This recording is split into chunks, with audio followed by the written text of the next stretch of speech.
Interview हा selection procedure मधला एक टप्पा आहे. त्याच्यामुळे त्याला ग्रँटेड घेऊन कधीच चालत नाही बरं का.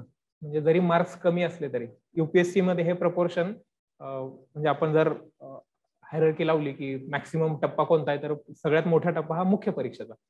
त्याच्यानंतर सगळ्यात मोठा टप्पा हा इंटरव्ह्यूचा येतो बरं का. म्हणजे जो आता एमपीएससी मध्ये पण 350. प्रिलिम्स फक्त 200 मार्कांचे ना. एमपीएससी मध्ये इंटरव्ह्यूचा टप्पा हा तिसऱ्या पायरीवर येतो, की जर मार्कांच्या प्रमाणामध्ये जर बघितलं तर. म्हणून थोडंसं वेटेज कमी. आणि प्रपोर्शन मध्ये जर विचार केला तर मी मेन्स मध्ये मारतो मार्क, इंटरव्ह्यू मध्ये काय ऍव्हरेज आले तरी चालणार आहेत असं. हे लॉजिक ऍब्सोल्यूट फ्लॉड आहे बरं का. की इंटरव्ह्यू मध्ये ऍव्हरेज कसं होतं, गणित सांगतो बरं का, की 430 मार्क आहेत मला यावर्षी आणि मागच्या वर्षी माझ्या कॅटेगरीचं कट ऑफ 530 लागले. गणित सांगतो कसे करतात लोक, की मागच्या वर्षी माझ्या कॅटेगरीला 530 ला पोस्ट मिळाली आहे शेवटची. मला यावर्षी मार्क आहेत 430. मला किती पाहिजेत आणखी? 100. ऍव्हरेज मला 50 तर डिस्क्रिप्टिव्ह मध्ये पडणारच आहेत. मागच्या वर्षी 52 पडले होते. मी सगळं चांगलं लिहिलंय आणि इंटरव्ह्यू मध्ये काय 50 मिळतातच. म्हणजे मला पोस्ट तर आहेच फिक्स. असं क्लास 2 ची म्हणजे टार्गेट तुझं काय? क्लास 2, बाउंड्रीवर क्लास 2 इज टार्गेट. आता डिस्क्रिप्टिव्ह तर आपल्या काही हातात नाहीये, त्याच्यामुळे आपण ते कव्हर ऍव्हरेज 50च कन्सिडर करून चालायचं. 60 मिळाले तर हवेत आपल्याला, ऍव्हरेज 50. इंटरव्ह्यू मध्ये तुम्ही कन्सिडर करताना 50-55 करताय बरं का. पण मागच्या वर्षी टॉपरला मिळालेत ना 75, 74 काहीतरी मिळालेत मागच्या वर्षी. 74 आणि 50 24 मार्काचा फरक आहे बरं का. 24 मार्क म्हणजे आयदर क्लास 1 क्लास 2, नाहीतर क्लास 2 नाही तर काहीच नाही. म्हणजे काहीच मिळणार नाही तर क्लास 2 मिळणार आहे ते 24 मार्कांमुळे. आणि जर क्लास 2 मिळणार होती तर क्लास 1 मिळणार आहे. आता पुन्हा क्लास 2 मिळाली की पुन्हा चालू आहे प्रिलिम्स, मेन्स, इंटरव्ह्यू पुन्हा आहेच. एवढी वर्ष प्रामाणिकपणे अभ्यास करून मिळवलंय क्लास 2. ते हवी आहे सगळ्यांना क्लास 1, कारण सगळ्यांचा पॅटर्न सेम आहे. सगळ्यांनी प्रिलिम्स 30 दिली आहे. जो डीसी झालाय त्यांनी पण 30 प्रिलिम्स दिली आहे. त्यांनी पण मेन्स 30 दिली आणि इंटरव्ह्यूचं पॅनल पण त्याला पण तेच आहे. आणि एक जण डीसी झाला आणि एक जण नाही तहसीलदार किंवा काय एबीडीओ म्हणून. म्हणजे हे कमी जबाबदारीची पद्धत थोडक्यात. फरक इथे आहे बरं का अप्रोच मध्ये. Interview is just the test of your behaviour, your approach, your attitude. Mains मध्ये जे स्टॅग्नेशन येऊन बसलं होतं की आता काय 2 पुस्तकं वाचायची आणि पेपरला जाऊन बसायचं, तेवढ्यावर जेवढे मार्क मिळतील तेवढे मिळतील असा जो प्रकार होऊन बसलाय. आता बदलला. आता ते आता एक मेन्स आहे त्याची फक्त पुढची, तुमची जानेवारीमध्ये होणार आहे. तिथे फारसा असा अप्रोचला आणि ऍटिट्यूडला फारसा काही तिथे नाही हो, स्कोपच नाहीये तिकडे. म्हणजे तू वाचलेस का ते, तुला ती फॅक्ट माहितीये का, इन्फॉर्मेशन माहितीये का, तर तुझा गोळा होणार आहे तिथं, बरोबर येणार आहे, नाही तर नाही होणार आहे. एवढं ते डायरेक्ट रिलेशन आहे. पण आता नाही, आता ते तो पॅटर्न बदललाय. म्हणजे तुम्ही काय विचार करताय हे मेन्सलाच लागणार आहे. आता नुसत्या इंटरव्ह्यूला लागत होता एमपीएससीला. आता जे डिस्क्रिप्टिव्ह झालंय की तू काय ओपिनियन बिल्ड करतोयस एखाद्या विषयावर, हे जसं इंटरव्ह्यूला एमपीएससीच्या इंटरव्ह्यू मध्ये फारसा, पण आजपर्यंतचा जो ट्रेंड बघितला की मागच्या वर्षीचे जे बदललेलं पॅनल आहे एमपीएससीचं, नवीन लोक आली आहेत, त्याच्यातल्या पण बऱ्याच लोकांचं असं आहे की फॅक्च्युअल डेटा खूप विचारतात बरं का ते लोक. 2-3 प्रश्न फक्त तुमच्या एकूण मिळून 21-25 मिनिटाच्या इंटरव्ह्यू मधले साधारण 2-3 प्रश्न हे ओपिनियन बेस्ड, ज्याला आपण म्हणू शकतो. ओपिनियन बेस्ड म्हणजे मागच्या वर्षी विचारलेले की श्रीलंकेत काय चाललंय आणि त्याचे भारतावर काय परिणाम आहेत. मग तसाच प्रश्न आता बांगलादेशचा येऊ शकतो की बांगलादेशमध्येच पुन्हा जे रिफ्लेक्ट झालंय जे श्रीलंकेमध्ये झालं ते कमी अधिक प्रमाणामध्ये कारण तीच आहेत बरं का. मग त्याचा भारतावर काय परिणाम आहे. पुन्हा पाकिस्तान, म्हणजे सगळ्या नेबरिंग कंट्रीज भारताच्या ह्या अगदी होरपळून चालल्यात. इकॉनॉमिक क्रायसिस कालच्या सेशन मध्ये बहुधा ते झालं असेल तुमचं सगळं. म्हणजे चायना तैवानचं जे चाललंय ते अगदी टेन्शन्स हे टोकाला गेलेत ना सगळं. त्याचा भारतावर काय परिणाम आहे हे असा एखादा प्रश्न मागच्या इंटरव्ह्यू मध्ये. Interview was purely based on your biodata, जे तुमचं त्यातल्या त्यात तुमचं ग्रॅज्युएशन कशात झालंय आणि मगची 1-2-3-4 जेवढी काही वर्ष तुम्ही प्रिपरेशन करत असाल त्याच्यावर. आणि दुसरी गोष्ट की तुमचा स्पेसिफिक जिल्हा, तुम्ही कुठल्या जिल्ह्यातून येतात.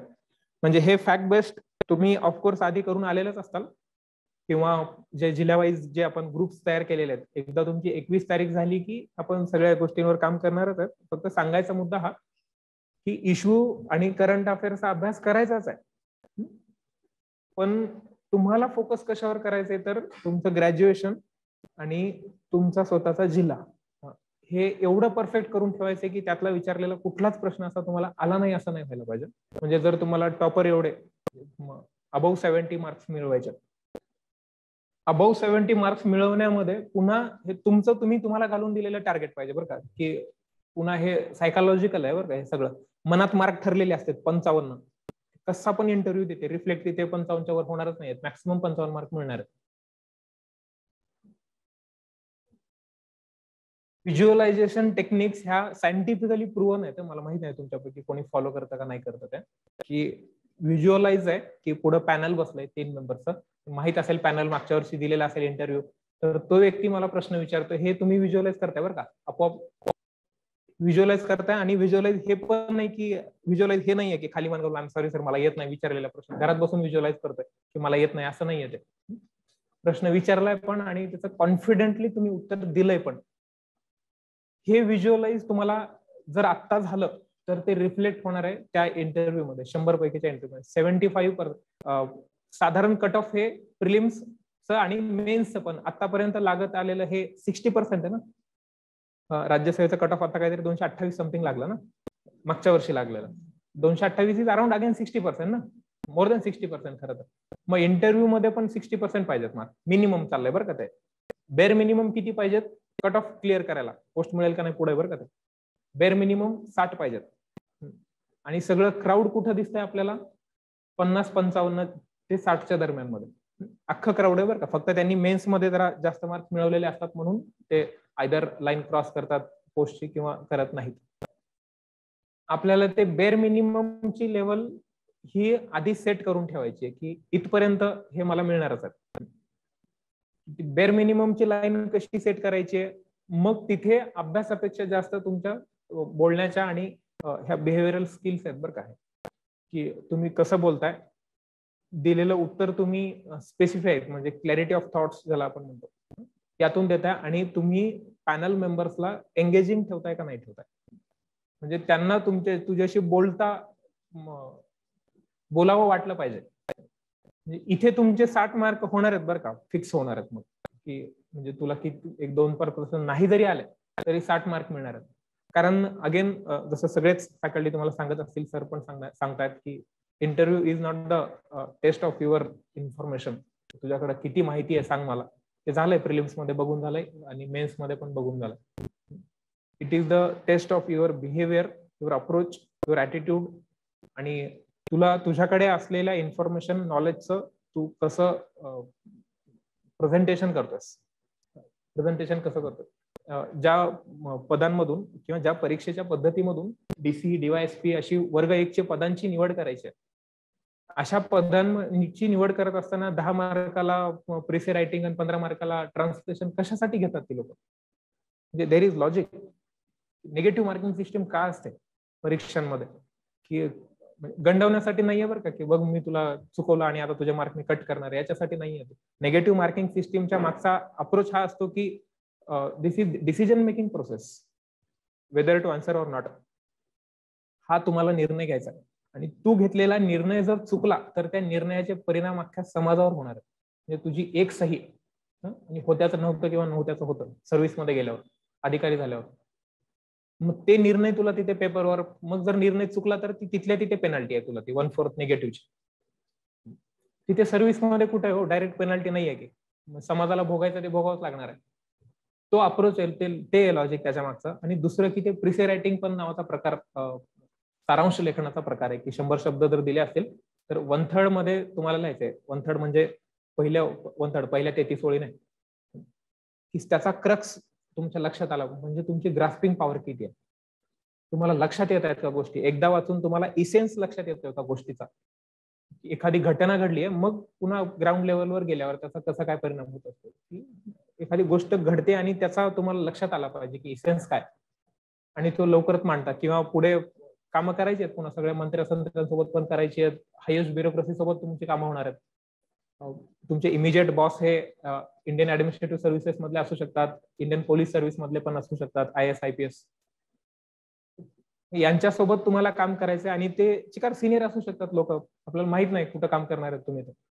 मग त्यांच्याशी तुम्हाला डील करायचंय, तर जे बोलणार आहेत, ज्या गोष्टी सांगणार आहेत, ज्या गोष्टी रिपोर्टिंग करणार आहेत तुम्ही, हे फापट पसरा 4-4 पानाचा रिपोर्ट नाहीये. ते जे काय सांगायचंय ते कमी शब्दात आणि जेवढं महत्वाचं आहे तेवढं सांगायचं. म्हणून प्रेसे रायटिंग की अधिकाऱ्याची निवडीच्या पद्धती मागचं हे गणित आहे ते, की प्रेसे रायटिंग कशाला पाहिजे आणि निगेटिव्ह मार्किंग कशाला पाहिजे. ते युपीएससी मध्ये पण आहेत.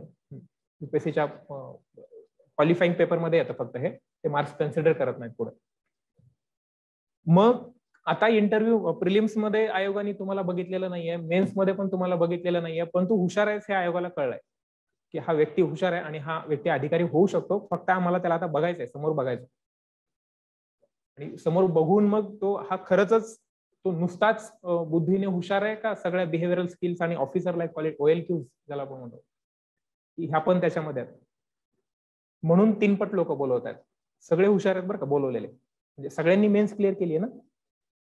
म्हणजे बोलवलेल्या आता 1200 लोक बोलवतील ना साधारण 400 जागा म्हणल्यावर 3 पट एका जागेला 3 जण बोलवत आहेत. म्हणजे त्यातून ठरलेलंच आहे हो गणित की त्या 3तला कोणीतरी एकच सिलेक्ट होणार आहे. 3 सिलेक्ट होणार कारण तेवढ्या जागाच नाहीये. तेवढ्या जागा असल्या तर एमपीएससीने 3600 लोक बोलवले असते 1200 असल्या असत्या तर. म्हणजे 1:3 रेशो इंटरव्ह्यूच आहे कारण त्यांना माहिती आहे की ह्या मार्क्स मिळवलेला प्रत्येकच विद्यार्थी हुशार आहे हे त्यांना माहिती आहे. पण ते नुसते त्यांना हुशार नको आहेत लोक, मग हुशार भरपूर लोक आहेत. मग आयटी मध्ये पण आहेत हुशार लोक, कॉर्पोरेट मध्ये पण सगळीकडेच हुशार लोक आहेत. त्यांना ऑफिसर लाईक क्वालिटीज त्याच्या बिहेवियर त्यांना चेक करायचा आहे. तुझा अप्रोच काय असतो, ऍटिट्यूड काय असतो. मुद्द्याकडे जायचं लगेचच, फक्त एक अर्धा मिनिट घेतो मी फक्त. एक साधा सोपा सरळ प्रश्न विचारला की देर इज परसेप्शन की in the people's mind there is perception की ब्युरोक्रेसीमध्ये किंवा शासनामध्ये करप्शनचं प्रमाण आहे, म्हणजे नाही म्हणलं तरी आहे. हा प्रश्न विचारलाय की काय तुमचं मत आहे, व्हॉट्स युअर परसेप्शन. हे पब्लिक परसेप्शन असं आहे की आहे करप्शन, म्हणजे तुमचं काय परसेप्शन. आता जो तो त्याचं उत्तर देईल बरं का. म्हणजे एखादा व्यक्ती म्हणेल की नाही सर माझं परसेप्शन असं नाही आहे, ब्युरोक्रेसीमध्ये करप्शन नाहीच आहे. मग त्याला खुळ्यात काढतील ती लोक की मग तुला तर एकतर तुला ब्युरोक्रेसी नाही माहितच नाहीये, तुला काहीच माहित नाहीये, नाहीतर यू आर ब्लफिंग की सगळं असं कसं गुडी गुडी वाटलं पाहिजे, नाही नाही सर सगळं चांगलं आहे असं. त्याचे 2 अर्थ लावतील. किंवा मग सांगितलंय की हो सर बरोबर आहे, परसेप्शन आहे असं की कमी जास्त प्रमाणामध्ये प्रशासनामध्ये भ्रष्टाचाराचं प्रमाण आहे, कमी जास्त प्रमाणामध्ये असू शकतं पण आहे, हे नाकारता येणार नाही. मग उलटा प्रश्न आहे की का, काय कारण असू शकतात हे तुम्हाला जाणवतं. आता आपण ब्युरोक्रेसी आपण प्रत्येकाचा इथं बसलेल्या प्रत्येकाचा कधी ना कधी आपला ब्युरोक्रेसीशी संबंध आलेलाच आहे बरं का. नाही असं आपण म्हणू शकत नाही, तो डिरेक्टलीच आलेला, इनडिरेक्टली पण नाही. मायबाप सरकार आपण उगाच म्हणत नाही ना सरकारला. जन्मल्यापासून ते मरेपर्यंत सगळ्या गोष्टी सरकारशिवाय हलतच नाहीत. तू मेलास हे सुद्धा सरकार जोपर्यंत सांगत नाही, डेथ सर्टिफिकेट देत नाही तोपर्यंत तू जिवंतच आहेस. आणि जन्म झालाय जोपर्यंत बर्थ सर्टिफिकेट देत नाही तोपर्यंत तुझा जन्म झालेला नाही. At any point of time म्हणजे तुमच्या गव्हर्नमेंट शिवाय आपलं पान हलत नाही. त्याच्यामुळे आपल्याला आलेले असतात अनुभव, आपल्याला फक्त चांगल्या शब्दामध्ये आणि इन अ गुड वे, की तो अरोगंट पण वाटलं नाही पाहिजे आणि अगदी शरणागती पत्करल्यासारखं पण वाटलं नाही पाहिजे. ह्या वेनी ते मांडायचं. विचारलाय प्रश्न की काय कारण आहेत, मग कारण सांगायचे. डायरेक्ट पहिला उत्तर कोणीतरी सांगून ठेवलेलं असतं किंवा कुठेतरी वाचलेलं असतं की सर प्रशासनामध्ये पगारी प्रचंड कमी आहेत त्याच्यामुळे करप्शनचं प्रमाण जास्त आहे. हे सर पगारी कमी आहेत सर. क्लास 1 जरी झाला तरी कुठं 70-80-90 हजार रुपये पगार मिळते. माझा आयटीतला काल लागलेला मित्र आहे, त्याला 10 लाख रुपये पॅकेज आहे, त्याला जास्त पगार आहे. की सर पगार कमी आहे.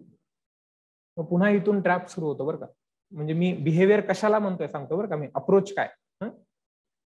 सर्व्हिसमध्ये ऑलरेडी येताना तुम्हाला गव्हर्नमेंटनी लिहून दिलेलं आहे की तुला पगार किती असणार आहे. जर तू क्लास 1 झालास, डीसी झालास, टीवायएसपी झालास तर हा तुझा पे स्केल असणार आहे. आणि वर्ग 2चं जर गॅझेटेड पद मिळालं तर तुला पे स्केल हा असणार आहे. हे तुला मान्य आहे म्हणून तू परीक्षा दिलीस, म्हणून तू 1-2 वर्ष प्रिपरेशन केलंस आणि आता आमच्या पुढे येऊन बसलास आणि आता सांगतोयस की करप्शन तिकडे आहे कारण पगार कमी. ऐन वेळेला सरप्राईज दिलाय का, आता डीसी झालास तुला पगार फक्त 70,000 रुपये. सरप्राईज नाही, ऑलरेडी माहिती आहे ना ते. मग जी गोष्ट ऑलरेडी माहिती आहे आणि जी तुला मान्य आहे, मान्य म्हणूनच आपण सेवेत येतो. मग ती गोष्ट मान्य असताना सुद्धा तू सेवेत येतोय, ते कसं काय कारण असू शकतं करप्शन. आय होप मुद्दा लक्षात येतोय सगळ्यांना की म्हणजे उत्तर आपल्याला वाटतं की मी दिलंय उत्तर बरोबर दिलंय उत्तर, पण मार्क रिफ्लेक्ट होत आहेत 50च, मग इकडे 50 किंवा 52 रिफ्लेक्ट होताना आपल्याला तिथे लक्षात येते की मी दिलं उत्तर बरोबर दिलंय, की करप्शन आहे आणि पगार कमी आहेत हे आपल्याला माहित असतं. कमी आहेत हा मुद्दा झाला की त्याच्यामध्ये काय काय आपल्याला बदल करणं गरजेचं आहे, ज्याच्याने ती गोष्ट कमी होणार आहे, प्रशासनातलं करप्शन कमी होऊ शकतं. वन ऑफ द पॉइंट्स असू शकतात बरं का, की पगार कमी हे वन ऑफ द असू शकतात. मग त्याची मुख्य कारण आपल्याला तिथं बसून पॅनल मेंबरला त्यातून त्या बिहेव्हिअरल स्किल्स आहेत. मग अप्रोच काय तो बघण्याचे, मग इंटिग्रिटीवर डाऊट आहे बरं का डायरेक्ट, की जर उत्तर सांगितलंय डायरेक्ट इंटिग्रिटीवर बोट आहे तिथं, माहित असताना सुद्धा येतोयस याचा अर्थ तू पण त्याच्यासाठीच येतोयस. पुन्हा हे सांगितलेलं उत्तर हे कसं रिसिव्ह केलं जाणार आहे पॅनल मेंबर्स कडून यावर पण आहेत बरं का, म्हणजे उगाच 74 आणि 75 मार्क्स मिळत नाहीत. आपण आपल्याला काय करायचंय, फक्त एक 60 मार्काची लाईन आपली आधी सेफ करून ठेवायची, सिक्युअर करून ठेवायची. मिनिमम 60 तर मिळणारच आहेत, आणि ते 60 फक्त तुमच्या इन्फॉर्मेशनवर नाही येतं, ते 60 तुमच्या तुम्ही असण्यावर आहेत की हू यू आर, तू येतोयस कसा, तू दिसतो खरंच आहे बरं का, दिसतोस कसा याच्यावर पण आहे बरं का. म्हणजे आपण काय कपडे घालून आले, तू नीट कॅरी करतोयस का, कालच्या केतन सरांच्या सेशन मध्ये बहुधा त्यांनी सांगितलं की काय करायचं असतं ते, आणि किती एंगेजिंग ठेवतोयस त्यांना. एखाद्या प्रश्नाचं उत्तर येत नाहीये सर, खरं तर सर मला माहिती आहे बरं का ह्या प्रश्नाचं उत्तर, पण आत्ता मला आठवत नाहीये, हे एंगेजिंग झालं हे, किंवा I am sorry sir I don't know. मी काहीतरी प्रश्न विचारलाय आणि ही लोक आपल्या वयापेक्षा जास्त अनुभव असलेली लोक आहेत बरं का, समोर बसलेली, आणि त्यांना इगो प्रचंड असतो. म्हणजे प्रशासनातल्या लोकांना लोक आणि इगो हे डायरेक्ट रिलेशन आहे, आणि ती तर चिकार सिनियर लोक आहेत. 20-20, 25-25 वर्ष अनुभव असलेली लोक तुमच्या पुढे बसलेली आहेत. मी काहीतरी प्रश्न विचारतोय, तयारी करून येऊन बसलोय ना, मी पण माझा दिवस इथे घालतोय, मी काहीतरी प्रश्न विचारतोय, I am sorry sir I don't no sir, मला माफ करा सर, मला या प्रश्नाचं उत्तर माहित नाही. म्हणजे झाला, पास करतोयस तू त्याचा प्रश्न, पास करतोयस असं झालं. मग जर एखाद्या प्रश्नाचं सर खरं तर ह्या प्रश्नाचं उत्तर माहिती आहे मला, पण आत्ता लगेच आठवत नाहीये, आय एम सॉरी सर लगेच आठवत नाहीये मला. ते एंगेजिंग पॅनलला जेवढं ठेवताल ना, तर 20 मिनिटाचा इंटरव्ह्यू तुमचा 25 मिनिटं होणार आहे बरं. आणि जेवढी जास्त प्रश्न तुम्हाला विचारणार आहेत, तेवढं जास्त तुम्ही त्यांना कळणार आहेत, आणि मग तेवढे जास्त मग 1, 2, 3, 4, 5 असे मार्क्स वाढत जाणार आहेत, अर्धा मार्क वाढत जाणार आहेत. प्रत्येक पॅनल मेंबर कडून 2-2 मार्क जरी एक्स्ट्रा मिळाले तुम्हाला, तरी तुम्हाला 5-6 मार्क एकूण बाकीच्या लोकांपेक्षा जास्त मिळतात.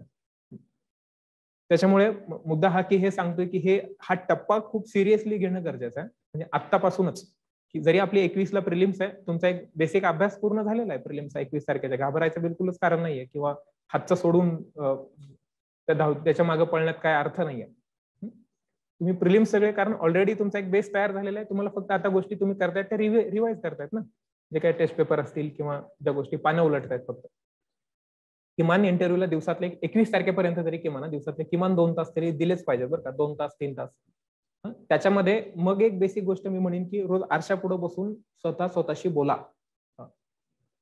त्याने एक खूप छान इंटरव्ह्यू कसा चांगला देता येईल, तर तुम्ही कसे पाहिजे, तर तुम्ही काम, कंपोज आणि कॉन्फिडंट, म्हणजे याच्यामध्ये सगळं इंटरव्ह्यू आला बरं का, की तुम्ही अगदी शांत पाहिजे. आता ते कसं राहायचं असतं, शांत राहायचं म्हणजे असं गपगपच आहे, कोणाशीच बोलत नाहीये, किंवा ऐकत पण नाहीये कोणी सांगितलेलं, कोणाला प्रश्न पण विचारत नाहीये, बाहेर तिथं बसायचंय, मध्ये पॅनल बसलंय, बाहेर बसला तिथे आणि मी शांत आहे. ते तेव्हाच होणार आहे जेव्हा तुम्ही मेंटली स्टेबल असणार आहे बरं का, तेव्हा डोक्यात काहीच विचार चालू नाहीये, जसा यायचा आहे तसा येऊ दे इंटरव्ह्यू, किंवा बाहेर आलेल्या पोरांसोबत डिस्कशन पण नाहीये, काय काय प्रश्न विचारले जात आहेत, मग तिथल्या तिथेच लगेच गुगल करून ह्या प्रश्नाचं उत्तर काय असू शकतं. तुमचं जे एक मेंटल प्रिपरेशन तयार झालेलं आहे की आपल्याला कसा इंटरव्ह्यू द्यायचा, ते हालू नाही द्यायचं.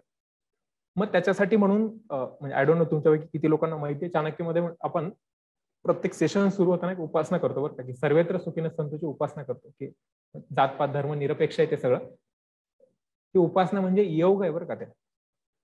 तुम्ही पण मग ते डोकं शांत व्हायला आणि एक स्टॅबिलिटी यायला, की माझ्याकडे जे आहे ते मी नीट मांडू शकतो, याच्यासाठी डोकं खूप शांत असणं गरजेचं आहे. प्रिसाइजली मला बोलायचंय की मला जे माहिती आहे ते, मग त्याच्यासाठी किमान एक रोज किमान 15-20 मिनिटाचा तरी शांत बसून तुम्ही योग प्राणायाम जरी करत नसलास तरी किमान आहे त्या जागेवर शांत डोळे मिटून रोज बसतायत ह्याची सवय लावा. कंपोज राहणं म्हणजे काय असतं तर क्लॅरिटी ऑफ थॉट्स आहे. तुम्हाला जे बोलायचंय किंवा जे करायचंय ते, की माझं ठरलं होतं स्पर्धा परीक्षा करायचं, स्पर्धा परीक्षाच करणार. ऍब्सोल्यूट क्लॅरिटी आहे काय करायचंय ते. नाही झालं तर काय करणार आहे याची पण ऍब्सोल्यूट क्लॅरिटी आहे. हे कंपोजिशन आहे तुमच्या हे बिहेवियर मध्ये. शांत आहेत आणि कंपोस्ट पण आहे. Clarity of thoughts. आणि मग पुढे येतो तो कॉन्फिडन्स. तो कॉन्फिडन्स तुमच्या अभ्यासातून येणार आहे. कॉन्फिडन्स उसणं आणता येत नाहीये किंवा योग प्राणायाम करून आणि नुसते न्यूजपेपर वाचून कॉन्फिडन्स आणताच येत नाही. कॉन्फिडन्स बेसिक गोष्ट काय लागते कॉन्फिडन्स असण्यासाठी ती म्हणजे इन्फॉर्मेशनच लागते बरं. जोपर्यंत तुमच्याकडे इन्फॉर्मेशन नाहीये तोपर्यंत तुम्ही कॉन्फिडेंटली 4 गोष्टी बोलूच नाही शकणार. सो हे कॉन्फिडन्स बिल्डिंग मेजर मध्ये एक बेसिक येतं ते म्हणजे इन्फॉर्मेशन. आणि मग दुसरी गोष्ट आहे की तुम्ही पुन्हा मित्रांशीच बघा बरं का. तुम्ही बोलत असताना तुम्ही कसं बोलताय, तुम्ही उभारताय कसा, की जेव्हा तुम्ही चहाला उभारलाय समजा एक 2-3 जण, तर तुमचं कॉन्व्हर्सेशन कसं चालू आहे यातून तुमचा कॉन्फिडन्स दिसतो. म्हणजे तो कॉन्फिडन्स दिसणं म्हणजे छाती काढून चालणं आणि असं असं बघणं हा कॉन्फिडन्स नाही आहे. तो आपोआप बोलण्यातच दिसतो तुमचा तो कॉन्फिडन्स. तो तुमच्या इन्फॉर्मेशन मधून पण येणार आहे. आणि आपण व्यक्तींकडे बघतोय कसा, काही लोकांना खाली बघून बोलायची सवय असते, इकडे तिकडे बघून बोलायची सवय असते. मी डोळ्यात डोळे घालून बोलतोय. तुझ्या जर एकटा असेल तर आणि दोघं तिघं असते तर सगळ्याशी हे ह्याच्यातून दिसणार आहे तुमचा कॉन्फिडन्स.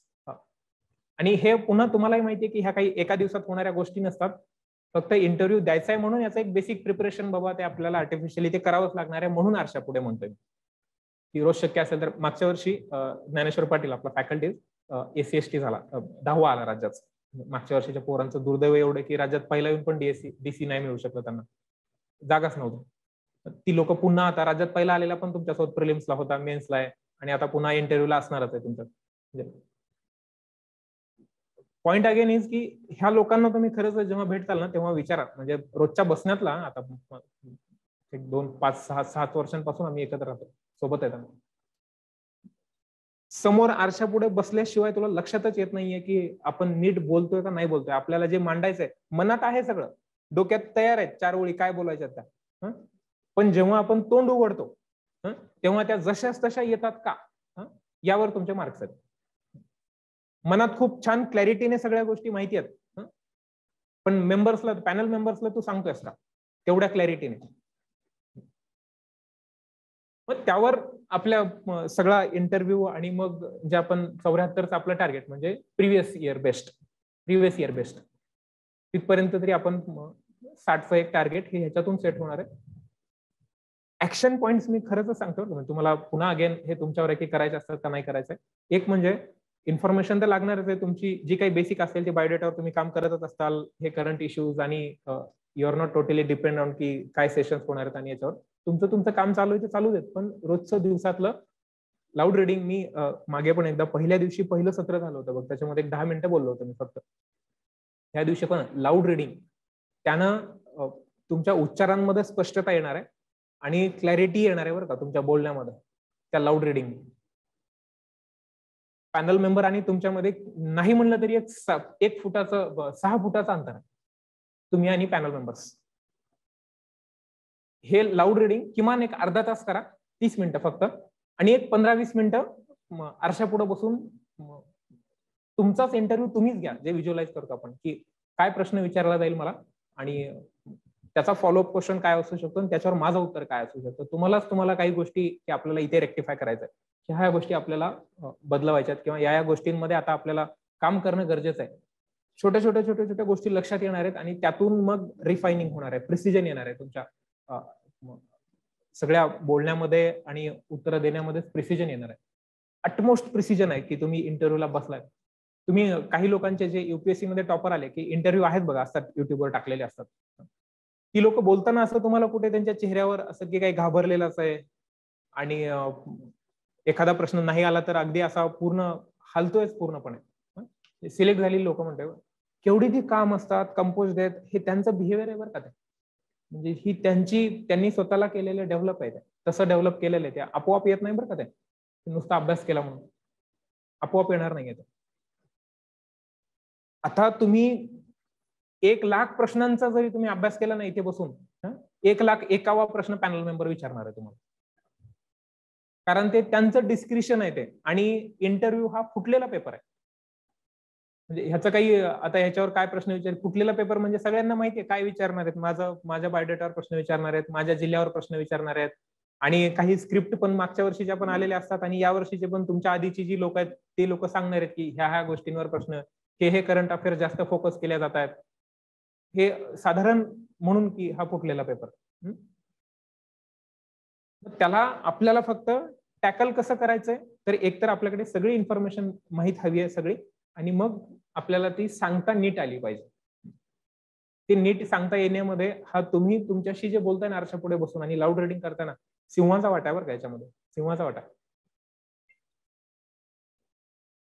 हे काही एक 2-4 मुद्दे फक्त डिस्कस करायचे होते, आणि आता आज जे आपण भेटलोय ज्याच्यासाठी की काही करंट अफेअर्सचे 2-4 मुद्दे, पुन्हा पॉइंट्स मी एक काढून आणले, ते 7-8 मुद्दे आहेत की कशावर डिस्कस करायचंय.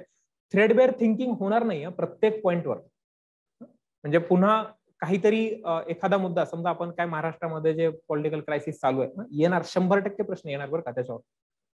101% तुम्हाला तुमचा ओपिनियन पण विचारणार आहेत, आणि त्यातल्या फॅक्च्युअल गोष्टी पण विचार. मागच्या वर्षी दिगावकर सर जास्त फॅक्च्युअल विचारायचे, आणि पॉलिटी मधले खास खळगे ते विचारायचे जास्त, म्हणजे बहुधा त्यांचा तो विषय असू शकतो. देवानंद शिंदे सर थोडस ओपिनियन बेस्ड आणि तुमच्या जिल्ह्यावर जास्त जायचे. सेम पॅनल आहे ना यावर्षी. लोक हीच आहेत, ती लोक बदलणार नाहीयेत बरं का, त्याच्यामुळे त्यांचे प्रश्न पण बदलणार नाही. फक्त त्यांचे प्रश्न आता जे चालू आहे महाराष्ट्रामध्ये त्यावर असणार आहेत. मग हे पॉलिटिकल क्रायसिस हा सगळ्यात तुमचा महत्वाचा मुद्दा पाहिजे. महाराष्ट्रावर कुठल्या गोष्टींवर, महाराष्ट्रातल्या कुठल्या गोष्टींवर प्रश्न विचारतात. आता ह्या पॉलिटिकल क्रायसिस म्हणजे आता ह्याला खरंच क्रायसिस म्हणायचं का आणखीन काहीतरी वेगळं म्हणायचं, की लोकांना एंटरटेनमेंटसाठी 2011च्या वर्ल्ड कप नंतर मिळालेली एक एकमेव गोष्ट आहे बरं का, 10 वर्षानंतर. मग त्या पॉलिटिकल क्रायसिसचे मग आपल्याला काय वेगवेगळे अँगल्स आणि काय काय प्रश्न विचारले जाऊ शकतात, काय काय इश्यूज आपल्याला डिस्कस करायचे. त्यातला एक महत्वाचा मुद्दा असू शकतो की एक अँटी डिफेक्शन जे आता चालू आहे तो मुद्दा आपल्या अभ्यासामध्ये असला पाहिजे बरं का. आता पुन्हा अँटी डिफेक्शन आणि अँटी डिफेक्शन काय आहे आणि त्यातले खास कळगे हे बघायचंय का, म्हणजे तुम्ही सांगा हे करायचंय का, किंवा जस्ट आपल्याला डिस्कस करत काय काय मुद्दे असू शकतात आमचं आम्ही करतो थ्रेडबेअर थिंकिंग त्याच्यावर, किंवा 21 ऑगस्ट झाल्यावर मग पुन्हा बसू आणि ह्यातला मग प्रत्येक गोष्ट डिस्कस करू. एक पहिला मुद्दा काय, तर एक political crisis.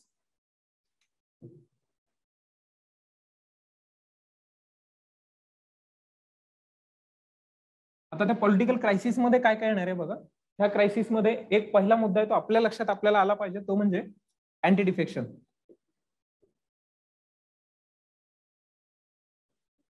Anti defection supreme कोर्टानं पण आजपर्यंत एवढा वेळ घेतलाय, म्हणजे साधारण होऊन आता ते चांगला 1.5-2 महिने होऊन गेले ना हे प्रकरण. सुप्रीम कोर्टानं पण निर्णय दिलेला नाही, कारण सुप्रीम कोर्ट सांगतंय की हा मुद्दा दिसतोय तेवढा सोपा नाही. एवढा सोपा असला असता अँटी डिफेक्शन 10 शेड्यूल आम्ही सगळं वाचून आलोय आणि आता मला माहिती याचं काय उत्तर असू शकतं ते. सुप्रीम कोर्ट अजूनही त्या गोष्टींचा अभ्यास करते. 12 तारीख दिली आहे ना पुढची. हे अँटी डिफेक्शन आपल्याला फक्त आत्ता राज्यघटना काय सांगते हे आपलं आत्ताचं काम आहे. सुप्रीम कोर्ट जर तुमच्या इंटरव्ह्यूच्या वेळेपर्यंत जर सुप्रीम कोर्टानं सगळ्याच गोष्टी क्लिअर केल्या तर खूप सोपं आहे मग, की कशाचा अर्थ काय असू शकतो हे सर्वोच्च न्यायालय सांगतात. पण आता काय, तर अँटी डिफेक्शन एक आपल्याला सगळ्या गोष्टी त्यातल्या माहित पाहिजेत. बहुधा तुम्हाला सगळ्यांनी अभ्यास केलेला आहे त्या गोष्टींचा. दुसरी गोष्ट ह्या अँटी डिफेक्शन सोबतच माहित पाहिजे की आता हे पुन्हा अँटी डिफेक्शन मध्ये काय काय येणार आहे, ते स्प्लिटिंग आणि मर्जिंग, 52nd 91st, कोणाला पॉवर्स आहेत, स्पीकरला पॉवर्स आहेत का, स्पीकर जर नसेल तर डेप्युटी स्पीकरला जशा तशा पॉवर रिफ्लेक्ट होत आहेत का, स्पीकरला अँटी डिफेक्शन लागू आहे का. 2018ची गोष्ट आहे की इंटरव्ह्यू मध्ये एक्सपेक्टेड टॉपिक्स जस्ट घेणार आहे ते, म्हणजे सांगणार आहे सगळे एक्सपेक्टेड टॉपिक काय काय असू शकतं. एक प्रश्न विचारला होता की तेव्हा सायमल्टेनियस इलेक्शनचं मोदीजींनी 15 ऑगस्ट 26 जानेवारीच्या कुठल्या तरी भाषणामध्ये सायमल्टेनियस इलेक्शन्सवर बोलले होते. आता नाहीये तो चर्चेचा मुद्दा, पण लोकसभेच्या आणि विधानसभेच्या निवडणुका ह्या एकत्र घ्याव्यात, जेणेकरून काय वेळ वाचेल, खर्च वाचेल आणि सगळ्याच गोष्टी, की म्हणजे देश सतत निवडणुकीच्या अशा ह्याच्यात राहणार नाहीये मानसिकतेमध्ये. त्यावर्षी विचारलेला प्रश्न आहे की सायमल्टेनियस इलेक्शन जर घ्यायचे असतील तर कॉन्स्टिट्युशनल अमेंडमेंट गरजेची आहे का. या अगदी प्रिसाइज क्वेश्चन आहे बरं का. समोर बसलेला विद्यार्थी हो सर गरजेची आहे किंवा नाही सर गरजेची नाहीये. आता हे एवढं उत्तर डायरेक्ट नाहीये बरं का याचं. म्हणजे तुम्हालाही बहुधा आता लक्षात यायला सुरुवात झाली असेल की या प्रश्नाचं उत्तर खरंच हा प्रश्न आपल्याला पण विचारला तर काय उत्तर येईल याचं. सगळ्यांचा अभ्यास झालेला आहे, काय उत्तर असू शकतं याचं? प्रश्न कळला ना सगळ्यांना?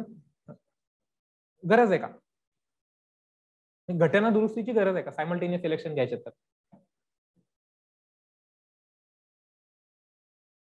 काय उत्तर देणार तुम्ही? नाही.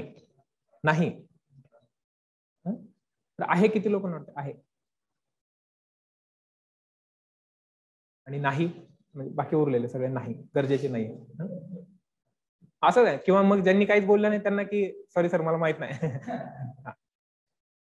अभ्यास करून सांगतो पुढच्या वर्षी. सो अगेन कसं होतं माहिती का, हे तिथल्या तिथे मेंदू चालला पाहिजे की सायमल्टेनियस इलेक्शन म्हणजे लोकसभा विधानसभा एकत्र घ्यायचं. एकत्र घ्यायचं याचा अर्थ काय झाला? कोणासाठी तरी थांबावं लागेल. कोणाला तरी थांबा, आयदर लोकसभेला नाही तर विधानसभेला, कुठल्या तरी एका विधानसभेला किंवा एकपेक्षा जास्त विधानसभेला. देर इज पॉसिबिलिटी ना की सगळ्यांची टर्म एकदा संपणार आहे आणि मग घेऊ वाट बघत बसायला, मग इथून पुढचे 150 वर्ष पण संपणार नाहीये ते, होणार नाहीये ते की सगळेच एकत्र येतात एका पॉइंटला. पहिली एक 20 वर्ष झालं तसं, पहिले एक 4 निवडणुका झाल्या तशा. तिथून पुढे मग राज्य सरकार बरखास्त करणे आणि हे प्रकार सुरू झाले. म्हणजे इंदिरा गांधींच्या पक्षातून काढून टाकण्याच्या वेळेपासून सुरू झालं हे सगळं बरं का. अँटी डिफेक्शन मध्ये ते पण येणार आहे. उत्तर आहे की हो आणि नाही दोन्ही. Yes and no both.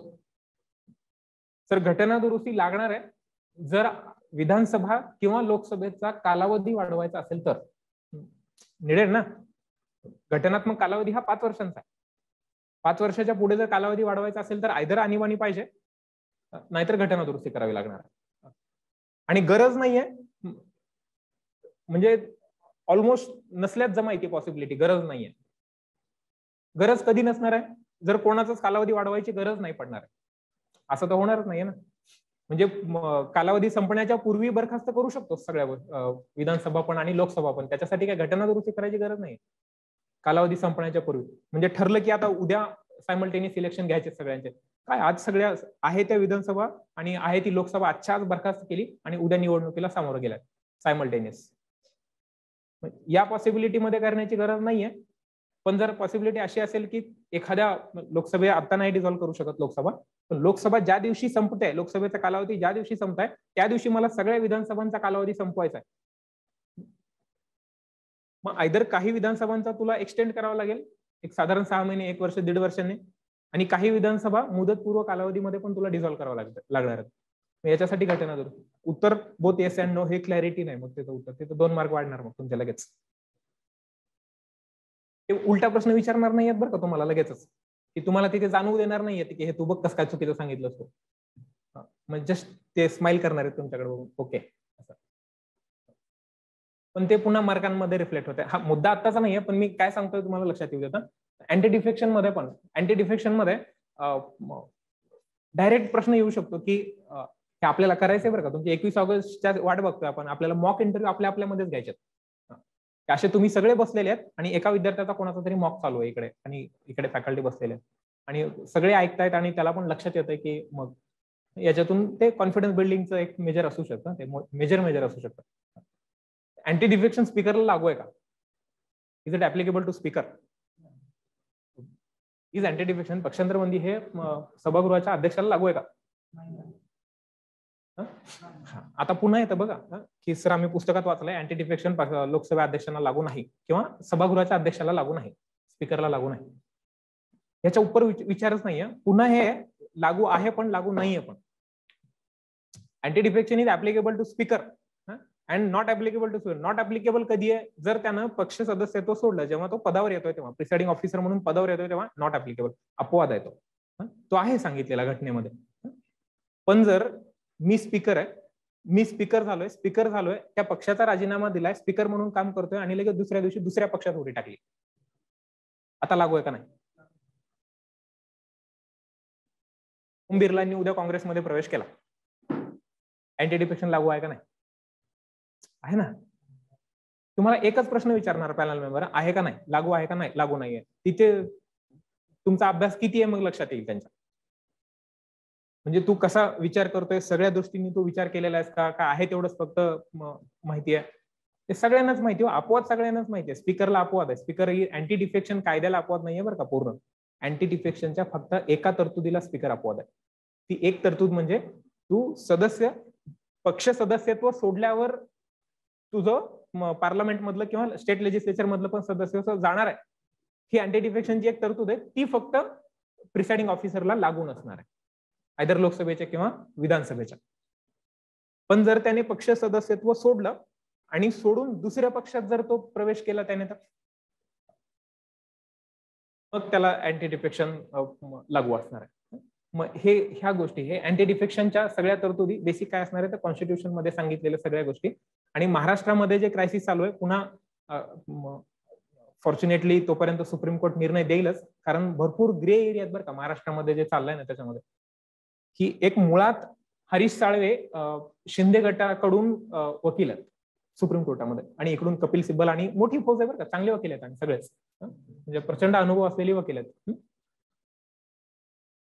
Harish साळवेंनी बाजू मांडली आहे, ह्या अँटी डिफेक्शनचा संबंधच येत नाही ह्या प्रकरणामध्ये. म्हणजे उगाच अँटी डिफेक्शन करू नका, आम्ही काय फुटलेलो भेटलेलो नाही, आम्ही फक्त आमचा नेता बदललाय.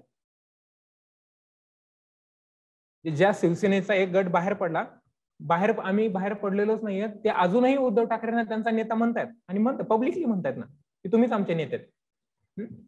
आम्हाला फक्त आमच्या नेत्याचं पटत नव्हतं, एक दोन चार गोष्टी पटत नव्हत्या, त्याच्यामुळे आम्ही फक्त उद्धवजींऐवजी आता फक्त ह्या साहेबांचा ऐकतोय, फक्त आम्ही साहेब बदलला. आम्ही काय पक्षातून बाहेर पडलेलो नाहीये, त्याच्यामुळे ना स्प्लिटचा संबंध आहे ना मर्जिंगचा संबंध आहे. ही शिंदे गटाची भूमिका आहे बरं का सुप्रीम कोर्टातली. हे अजूनही त्या गोष्टीवर चालू आहे की अँटी डिफेक्शनचा संबंधच येत नाही, त्याच्यामुळे अँटी डिफेक्शन डिस्कस करण्याची गरजच नाही. ही शिंदे गटाची भूमिका आहे. आणि दुसरी याच्यावरून आणखीन एक दुसरी बाजू मांडल्या जाते की त्याच्यामुळे मर्जिंगचा संबंधच येत नाही. हे डिफेक्शन आहे, हे अपोनंट्स म्हणजे उद्धव ठाकरेंकडून जी अपील केल्या गेलंय त्यांच्या बाजूने मत मांडल्या जाते की हे फूट आहे, ही पक्षात पडलेली फूट आहे. आणि तुम्ही पक्षादेशाच्या म्हणजे पक्ष अध्यक्षांनी शब्द वापरलेले बरं का, ते कॉन्स्टिट्यूशन मध्ये सांगितलेलं आहे की पक्षाची अथॉरिटी, ज्याने पक्षाने ज्या व्यक्तीला अथॉरिटी दिलेली आहे त्या व्यक्तींचे सगळे आदेश पाळायचे असतात, ज्याला आपल्याकडे व्हीप म्हणतो आपण. व्हीप हा शब्द अँटी डिफेक्शन मध्ये वापरलेला नाहीये, शब्द वापरले authority given by the respective political party. म्हणजे त्या पक्षानं ज्या व्यक्तीला अथॉरिटी दिली आहे त्या व्यक्ती, आता ती अथॉरिटी आता आहे ती स्पीकरकडे असते, सॉरी व्हीपकडे आहे, नेमलेलं व्हीप. मग हे म्हणतायत आम्ही पक्ष बदललेला पण नाही आणि तुम्ही व्हीपचं ऐकत पण नाहीये, म्हणून तो मुद्दा चालू आहे सुप्रीम कोर्टामध्ये. मग तुम्ही जर असं म्हणताय की आम्ही पक्षातून बाहेर पडलेलो नाहीये, तोच पक्ष आहे, तर मग तुम्हाला व्हीप लागू होणार, व्हीप लागू होणार, अँटी डिफेक्शन पण लागू होणार. म्हणजे जर तुम्ही पक्षाचा आदेश जर पाळत नाहीये. पुन्हा गोळ करून ठेवला उद्धवजींनी की फ्लोर टेस्टला जायच्या आधीच राजीनामा देऊन टाक. फ्लोर टेस्टला सामोरे गेले, फ्लोर टेस्ट झालीच नाही महाराष्ट्रामध्ये. झाली का? नाही झाली ना फ्लोर टेस्ट. फ्लोर टेस्ट झाली नाही, स्पीकरसाठी झालं ते मतदान जे झालं ते 99 विरुद्ध 154. फ्लोर टेस्ट झालीच नाही. फ्लोर टेस्टच्या आधीच उद्धवजींनी राजीनामाच देऊन टाकला, मुख्यमंत्री पदाचा पण राजीनामा देऊन टाकला आणि सभागृहाचा पण राजीनामा देऊन. मुख्यमंत्र्यांनीच राजीनामा दिल्यावर मग प्रश्नच उरत नाही हो फ्लोर टेस्ट द्यायचा. मुख्यमंत्र्यांनी राजीनामा दिला नसता तर फ्लोर टेस्ट झाली असती. आणि मग फ्लोर टेस्टच्या वेळी ही लोक कोणाला मतदान करतात, म्हणजे जी शिंदे गट आपण जे आता म्हणतोय, ही कोणाला मतदान करतायत? यांनी जर उलट मतदान म्हणजे भारतीय जनता पक्षाकडून आत्ताच्या ज्यांनी पाठिंबा दिला त्यांना जर मतदान केलं असतं, it does necessarily mean you are defecting. म्हणजे तुम्ही पक्षादेशाच्या उलटा तुम्ही काहीतरी निर्णय घेताय असा त्याचा. पण फ्लोर टेस्टच झाली नाही. फ्लोर टेस्ट झाली असती तर हे आता म्हणायला वेळ मोकळे आहेत, आम्ही दिला असता की तुम्हाला पाठिंबा. फ्लोर टेस्ट तर होऊ द्यायची. म्हणजे पुन्हा इथे सगळे आडाखे आहेत, ग्रे एरिया आहे हा. म्हणून सुप्रीम कोर्ट आता वेळ घेत आहे की हे नेमकं प्रकरणालाच वेळ घेत आहे खूप. आता ह्या जजमेंटमध्ये सुप्रीम कोर्ट जे जजमेंट देणार आहे ते हिस्टोरिक असणार आहे बरं का. इथून पुढच्या सगळ्या होणाऱ्या पॉईंट, जसं बोमई केस आता अजूनही आपण डिस्कस करत असतो, अजूनही ती प्रत्येक राज्यात कुठल्या तरी लागू असते येणाऱ्या प्रत्येक दुसऱ्या दिवशी, तशा हे असता येणारं जजमेंट हे तसं असणार आहे. मग स्वतः सरन्यायाधीश आहेत बरं का ते बेंचवर, जो 5 जजेस बेंच आहे ना उदा. 3 जजेस बेंच. हा, तो 3 जजेस बेंच हे चेअर करतायत, रामण्णा करतायत चेअर तो बेंच. आणि मग त्याच्यामुळे मग परीक्षेला आपल्या दृष्टीने महत्वाचं की अँटी डिफेक्शनच्या सगळ्या तरतुदी माहित पाहिजेत. दुसरी गोष्ट येणार आहे ती म्हणजे मग गव्हर्नरच्या संदर्भामध्ये. विवेक बुद्धीने आत्महत्या केल्यावर माणूस कसा वागतो, त्याचं चांगलं उदाहरण म्हणजे आपला गव्हर्नर. गव्हर्नर, आता गव्हर्नर्सवर काय काय प्रश्न येऊ शकतात की मुळात हे ऑफिसची गरज आहेच का. डायरेक्ट प्रश्न आहे बरं का, किती गरज आहे, ऑफिसची गरज किती आहे, ऑफिस ऑफ द गव्हर्नर. किंवा ऑफिस नसल्याने काय परिणाम होतील, किंवा हे ऑफिस असल्याचे फायदे तोटे काय, नसल्याचे फायदे तोटे काय. ह्या प्रश्नाचं उत्तर आपल्याला त्यांना नीट सांगता आलं पाहिजे. मग हे जर क्लॅरिटीने आपण सांगू शकलो की sir office of the governor मला वाटतंय असलं पाहिजे, त्याची ही कारण आहेत. मला वाटतंय सर नसल्याने काय बळ कोसळणार नाही, त्याची ही कारण आहे. अगदी हे ऑफिस ऑफ गव्हर्नरला महत्व प्राप्त झालं ते म्हणजे जेव्हा पुन्हा इंदिरा गांधींचाच किस्सा हा, 1969 ला जेव्हा अशा वेळी मेजर रोल प्ले करेल. हो, जाऊया तिकडे. 1969 ला इंदिरा गांधींना पक्षातून काढून टाकलं. तेव्हा काँग्रेस पक्षामध्ये 2 गट पडले, एक सिंडिकेट आणि दुसरा ज्याला इंदिरा काँग्रेस किंवा रिक्विजिट काँग्रेस असं नाव पडलं. म्हणजे ते पडलं होतं खरं तर ते राष्ट्रपती पदाच्या निवडणुकीवरून, की काँग्रेसचे उमेदवार म्हणजे नीलम संजू रेड्डी, आणि पुन्हा he is one of the only person. Neelam Sanju Reddy is the only speaker who has resign the office. म्हणजे एकमेव स्पीकर आहेत की ज्यांनी ऑफिस रिझाईन केलंय राष्ट्रपती पदाची निवडणूक लढवण्यासाठी. आणि हे काँग्रेसचे उमेदवार नीलम संजू रेड्डी, काँग्रेसचे म्हणजे तेव्हाचा सिंडिकेट गट, कामराज, नेजिलिंगप्पा, सका पाटील महाराष्ट्रातून, मोरारजी देसाई, ह्या सगळ्यांचा गट म्हणजे हा सिंडिकेट गट. ऑर्गनायझेशन म्हणायचे त्यांना, काँग्रेस ऑर्गनायझेशन. आणि इंदिरा गांधींनी त्यांचा म्हणून त्यांच्या गोटातला एक व्यक्ती उभा केला, V Giri was then deputy president, vice president. मग त्यांनी व्ही गिरीने राजीनामा दिला. पुढचा राष्ट्रपती कोण, घटनेमध्ये नाही उल्लेख बरं का याचा. राष्ट्रपती नसेल तर उपराष्ट्रपती राष्ट्रपती होईल अशी तरतूद आहे फक्त राज्यघटनेमध्ये. उपराष्ट्रपती पण नसेल तर कोण, राज्यघटनेमध्ये नाहीये तरतूद. सरन्यायाधीश असावा he is not the constitutional provision. सरन्यायाधीश पुढचा राष्ट्रपती कोण असावा, जर व्हाईस प्रेसिडेंट पण नाहीये, व्हाईस प्रेसिडेंट पण नाहीये. Office of the vice president नावाचा एक वेगळा कायदा केला बरं का तेव्हा. आणि कायदा करून त्या दिवशी रिझोल्युशन पास केलं. आणि रिझोल्युशन पास करून जर दोघंही नसतील तर कोण, तर chief justice of India will preside the office. म्हणून ते हिदायतुल्ला काही काळासाठी भारताचे राष्ट्रपती झाले. व्ही गिरींनी मला निवडणूक लढवायची म्हणून राजीनामा दिला होता, होऊ शकत नव्हते ते. द पॉइंट इज की इंदिरा गांधींनी पक्षाच्या विरोधात काहीतरी, तोपर्यंत अँटी डिफेक्शन आला नव्हता. अँटी डिफेक्शन चा कायदा ऑलरेडी विधेयक मांडली गेली आहे बरं का, 1965 पासूनच सभागृहामध्ये. पण ऍक्च्युअली आला तो राजीव गांधींच्या पुढाकाराने पुढे 1985 ला. तो इंदिरा गांधींना मग पक्षातून हाकलून टाकलं की तुम्ही पक्षाच्या विरोधात काम करताय, पक्षानं दिलेला उमेदवार असताना सुद्धा तुम्ही हा उमेदवार देता. मग जेव्हा पुढच्या काळामध्ये लगेचच आले ते पुन्हा तो किस्सा वेगळा आहे की व्ही गिरी निवडून आले इंदिरा गांधींचा उमेदवार असून पण, आणि सगळ्या लोक हारले. ही जी काँग्रेस सिंडिकेट काँग्रेस होती त्या सगळ्यांनी पुढच्या निवडणुकीमध्ये इंदिरा गांधींनी मुदतपूर्व लोकसभा विसर्जित केली आहे आणि निवडणुका झाल्या. आणि ज्या ज्या राज्यांमध्ये काँग्रेसचं प्रभुत्व होतं आणि ही लोक म्हणजे ही सिंडिकेट मधली जी लोक होती त्यांच्या प्रभुत्वाखाली जी सगळे मुख्यमंत्री बरखास्तच करून टाकले, सगळे स्टेट गव्हर्नमेंटच बरखास्त करून टाकले. आणि हे पुढे सायकल चालू झाली बरं का पुढे. म्हणजे इथून पुढे येणारा प्रत्येक पंतप्रधान तसंच करत गेला. इंदिरा गांधींनी सुरुवात केली. जनता सरकारने तर काँग्रेसचे जेवढे सरकार होते तेवढे बरखास्त केले बिनकामाचं, म्हणजे काहीच नाही, तुम्ही फक्त काँग्रेसचे आहेत म्हणून. जनता दलाने केलं म्हणून इंदिरा गांधींनी 1980 ला पुन्हा तसंच केलं. म्हणजे हे चालू होत गेलं पुढे. मग याच्याने काय झालं, गव्हर्नरला महत्व येऊन बसलं. सरोजिनी नायडू उत्तर प्रदेशच्या जेव्हा गव्हर्नर होत्या त्यांनी लिहून ठेवलेलं बरं का की I am feeling like a bird in a golden cage. म्हणजे एक सोनेरी पिंजऱ्यामध्ये अडकून ठेवलेला एक पक्षी अशी मला फिलिंग आहे. सरोजिनी नायडू, के एम मुन्शी, पट्टभी सीतारामय्या, विजयलक्ष्मी पंडित म्हणजे नेहरूजींच्या भगिनी महाराष्ट्राच्या 1960s मध्ये 61-62 मध्ये महाराष्ट्राच्या गव्हर्नर होत्या त्या, म्हणजे नेमक्या युनायटेड नेशन्स मधून महाराष्ट्राच्या गव्हर्नर झालेल्या. त्यांनी लिहून ठेवलेलं आहे. त्या तर म्हणतात की गव्हर्नर असणं हे माझं काय ड्युटी आहे माझी, तर सकाळी उठल्या फक्त एक व्हिजिटिंग कार्ड बघायचं कोण मला भेटायला येणार आहे, आणि जे लोक भेटायला येणार आहेत त्यांना चहा द्यायचा, एवढंच माझं काम आहे. Serving the T and getting the visiting cards and serving the T, हेच माझं फक्त काम आहे. हे सगळे हे तिथपर्यंत, पण हे कुठपर्यंत एक 1970s पर्यंत म्हणू शकतो आपण. तिथून पुढे ह्या पदाला महत्व येत गेलं. आता कसं महत्व येत गेलं आपण बघतोच आहे. आत्ताचे झालेले व्हाईस प्रेसिडेंट जगदीप धनकर वेस्ट बेंगॉलचे गव्हर्नर होते. काय चालू होतं मागच्या 4 वर्षात वेस्ट बेंगॉलमध्ये बघितलंच आहे तुम्ही. किंवा महाराष्ट्रामध्ये बेस्ट एक्झाम्पल अगेन, महाराष्ट्रामध्ये केरळ सरकारने मागच्या वर्षी की एक मागणी सुरू केली आहे की हे नकोच आहे आम्हाला, ऑफिसच नको आम्हाला, म्हणजे ते तुम्हाला भारतात काय करायचं ते करा, केरळमध्ये गव्हर्नर नको आहे, गव्हर्नरचं ऑफिसच नको, काहीच गरज नाही ह्या ऑफिसची. त्याच्यामुळे इंटरव्ह्यूवर डायरेक्ट किंवा इनडायरेक्ट प्रश्न येऊ शकणार आहेत बरं का हे ऑफिसवर. आणि देर आर हाय चान्सेस पुन्हा की जे चालू आहे आणि गव्हर्नरचं वागणं आणि सगळ्याच गोष्टी पेढे बिडे भरवत आहे. कोण भरवत असे पेढे? पेढे भरवणं असू देत किंवा काउन्सिल घटनेमध्ये article 164 clause 1 sub clause a मध्ये स्पेसिफिक प्रोव्हिजन आहे की there shall be a council of minister not more than 15% but not less than 12 also.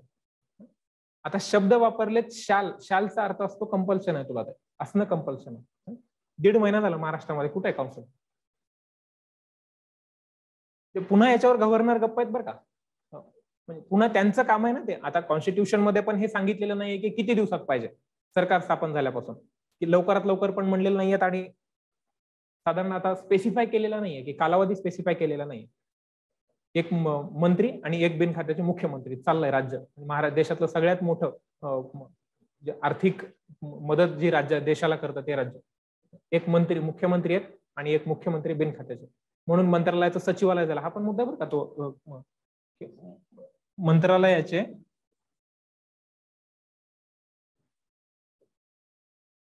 आता जी मंत्रालय ना त्याला पूर्वी सचिवालय म्हणायचे बरं का, खरंच म्हणायचे. त्याचं नाव नंतर बदलून मंत्रालय झालं.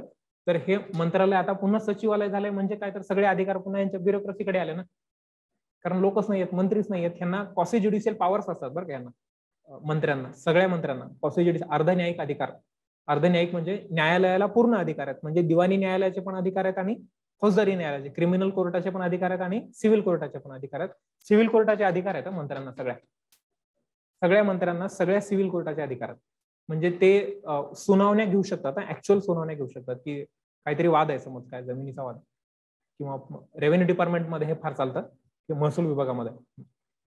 आता मंत्रीच नाहीये तर अधिकार कोणाला गेले?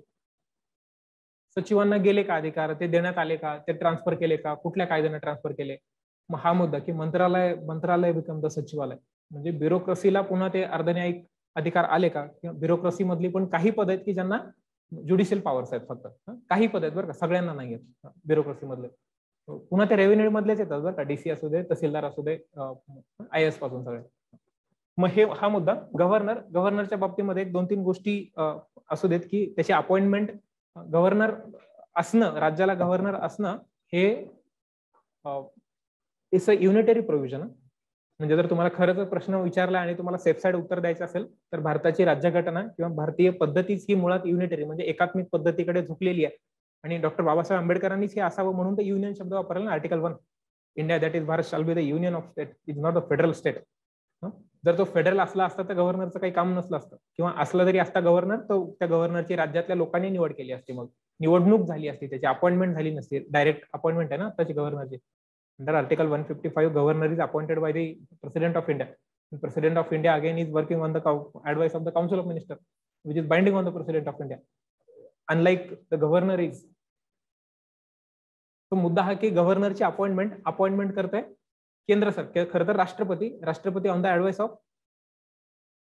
घटनेमध्ये सांगितलेलं नाहीये, but it is the convention की राज्यपालाची निवड करताना मुख्यमंत्र्यांशी जरा चर्चा करावी. नाही केली जात बरं का, कधीच नाही केली जात. निवड झाल्यावर मुख्यमंत्र्यांना कळवण्यात येत आहे की तुझ्या राज्याचा आता हेड ऑफ द स्टेट हा असणार आहे. मुख्यमंत्र्यांना कळवण्यात येतं. ह्या प्रोव्हिजन्स फॉलो केल्या, मग आयदर एकतर ते कॉन्स्टिट्युशनल प्रोव्हिजन असायला पाहिजे, नाहीतर मग पदच काय गरजच नाहीये ना. मग डायरेक्ट केंद्राचं नियंत्रण आहे. गव्हर्नर करवी हे डायरेक्ट केंद्राचं नियंत्रण आहे. आणि मग कॉन्फ्लिक्ट सुरू होतात जर केंद्रामध्ये वेगळ्या पक्षाची सत्ता आहे आणि राज्यामध्ये वेगळ्या पक्षाची सत्ता आहे. हे कॉन्फ्लिक्ट सुरू होत आहेत. मग असं असेल तर पश्चिम बंगालमध्ये जे झालं ते, महाराष्ट्रामध्ये जे मागच्या काळामध्ये झालं ते. हे कॉन्फ्लिक्ट सुरू होत आहेत. म्हणून गव्हर्नरच्या सगळ्या प्रोव्हिजन्स माहीत असू देत.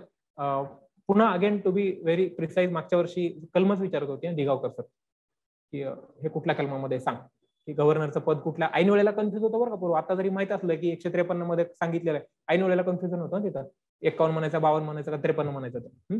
मग आज पहिल्यांदा डोक्यात येतं की सर 152, नाही सॉरी सर 153, नाही सर 152च. हे ऐन वेळेला होऊन बसतं. मग आहेत गोष्टी विचारल्या जाऊ शकतात, तर मग प्रिसाइजली करून ठेवा.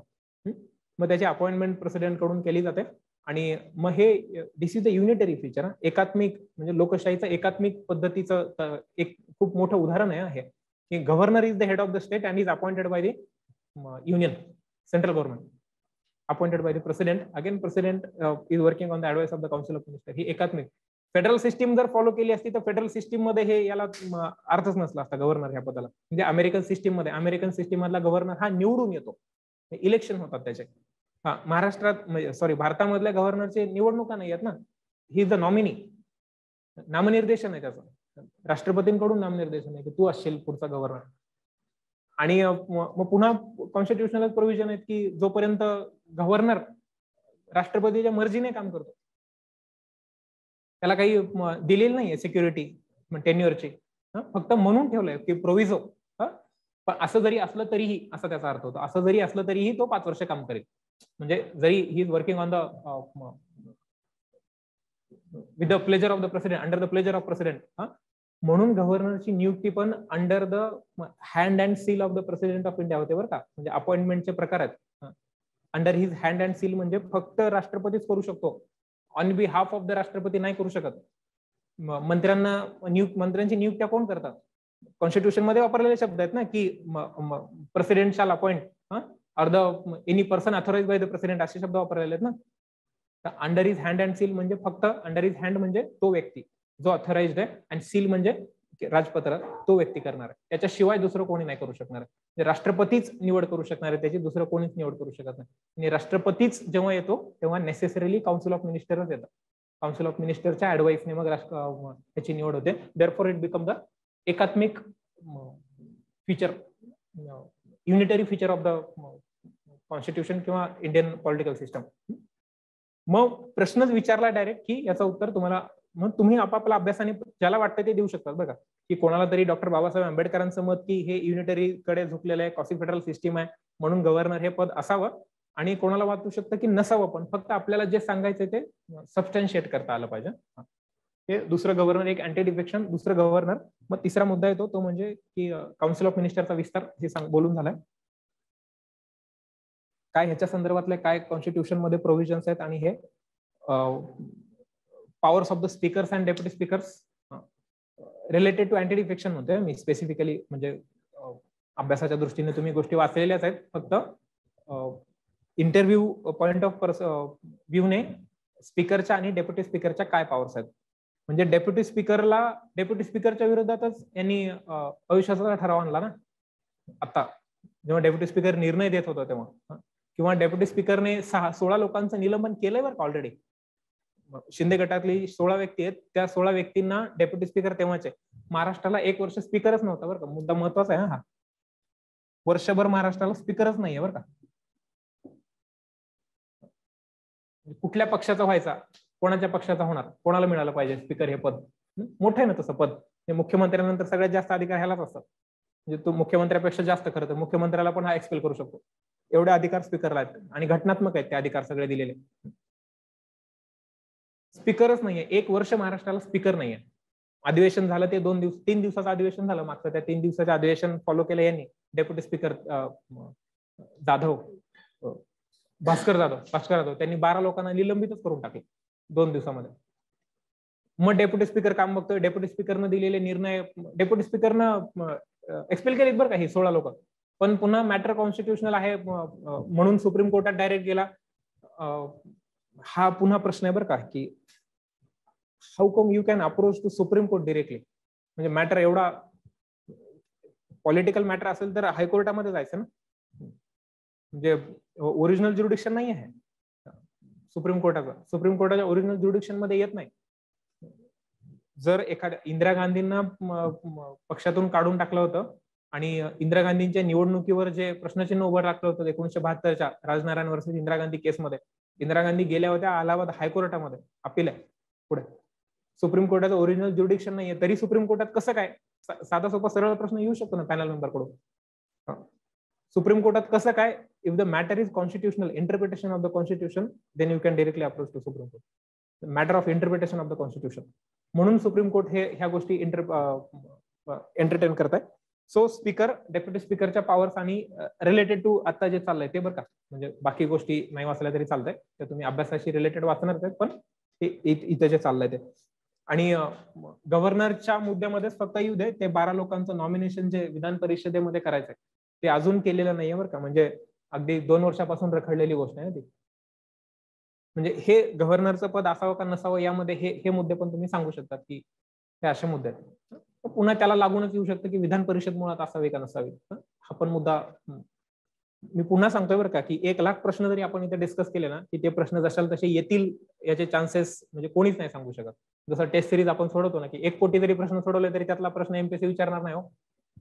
फक्त काय आपण सोडवत असतो की याच्याशी रिलेटेड काही आलं तर आपलं चुकू नये म्हणून, किंवा आपण कंटेंट वाढवत असतो आपला जास्तीत जास्त, की जास्तीत जास्त नॉलेज बेस आपला वाढावा म्हणून टेस्ट सिरीज देत असतो आपण. तसंच इकडचे प्रश्न पण बरं का, म्हणजे चायना, तैवान, इंडिया माहित नाही विचारतील का नाही विचारतील.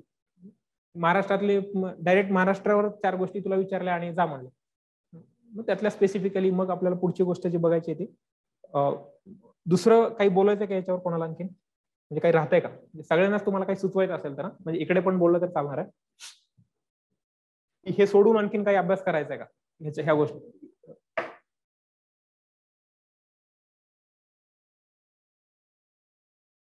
याच्यासोबतच मग म्हणजे तुमचं उद्या सत्र जे मयूर सर घेणार आहेत ते इंडिया आणि त्याच्याशी रिलेटेड, याच्यामध्ये फक्त उद्या घेईल मला माहित नाही घेणार ते नाही घेणार ते, पण प्रेसिडेंट आणि व्हाईस प्रेसिडेंट पण करून ठेवा पोरांनो. हे कळीचे मुद्दे आहेत दोन्ही हे इंटरव्ह्यू मधले, की भारताचे राष्ट्रपती द्रौपदी मुर्मू झाल्या, मग अगदी फॅक्च्युअल इन्फॉर्मेशन म्हणजे त्यांचं खरं नाव काय होतं आणि त्या कुठल्या होत्या आणि त्यांनी कुठकुठली पदं भूषवली होती, आणि एखादी आदिवासी महिला ही राष्ट्रपती होण्याने त्या समाजावर कसा परिणाम होऊ शकतो, रादर होऊ शकतो का नाही होऊ शकतो हे पण.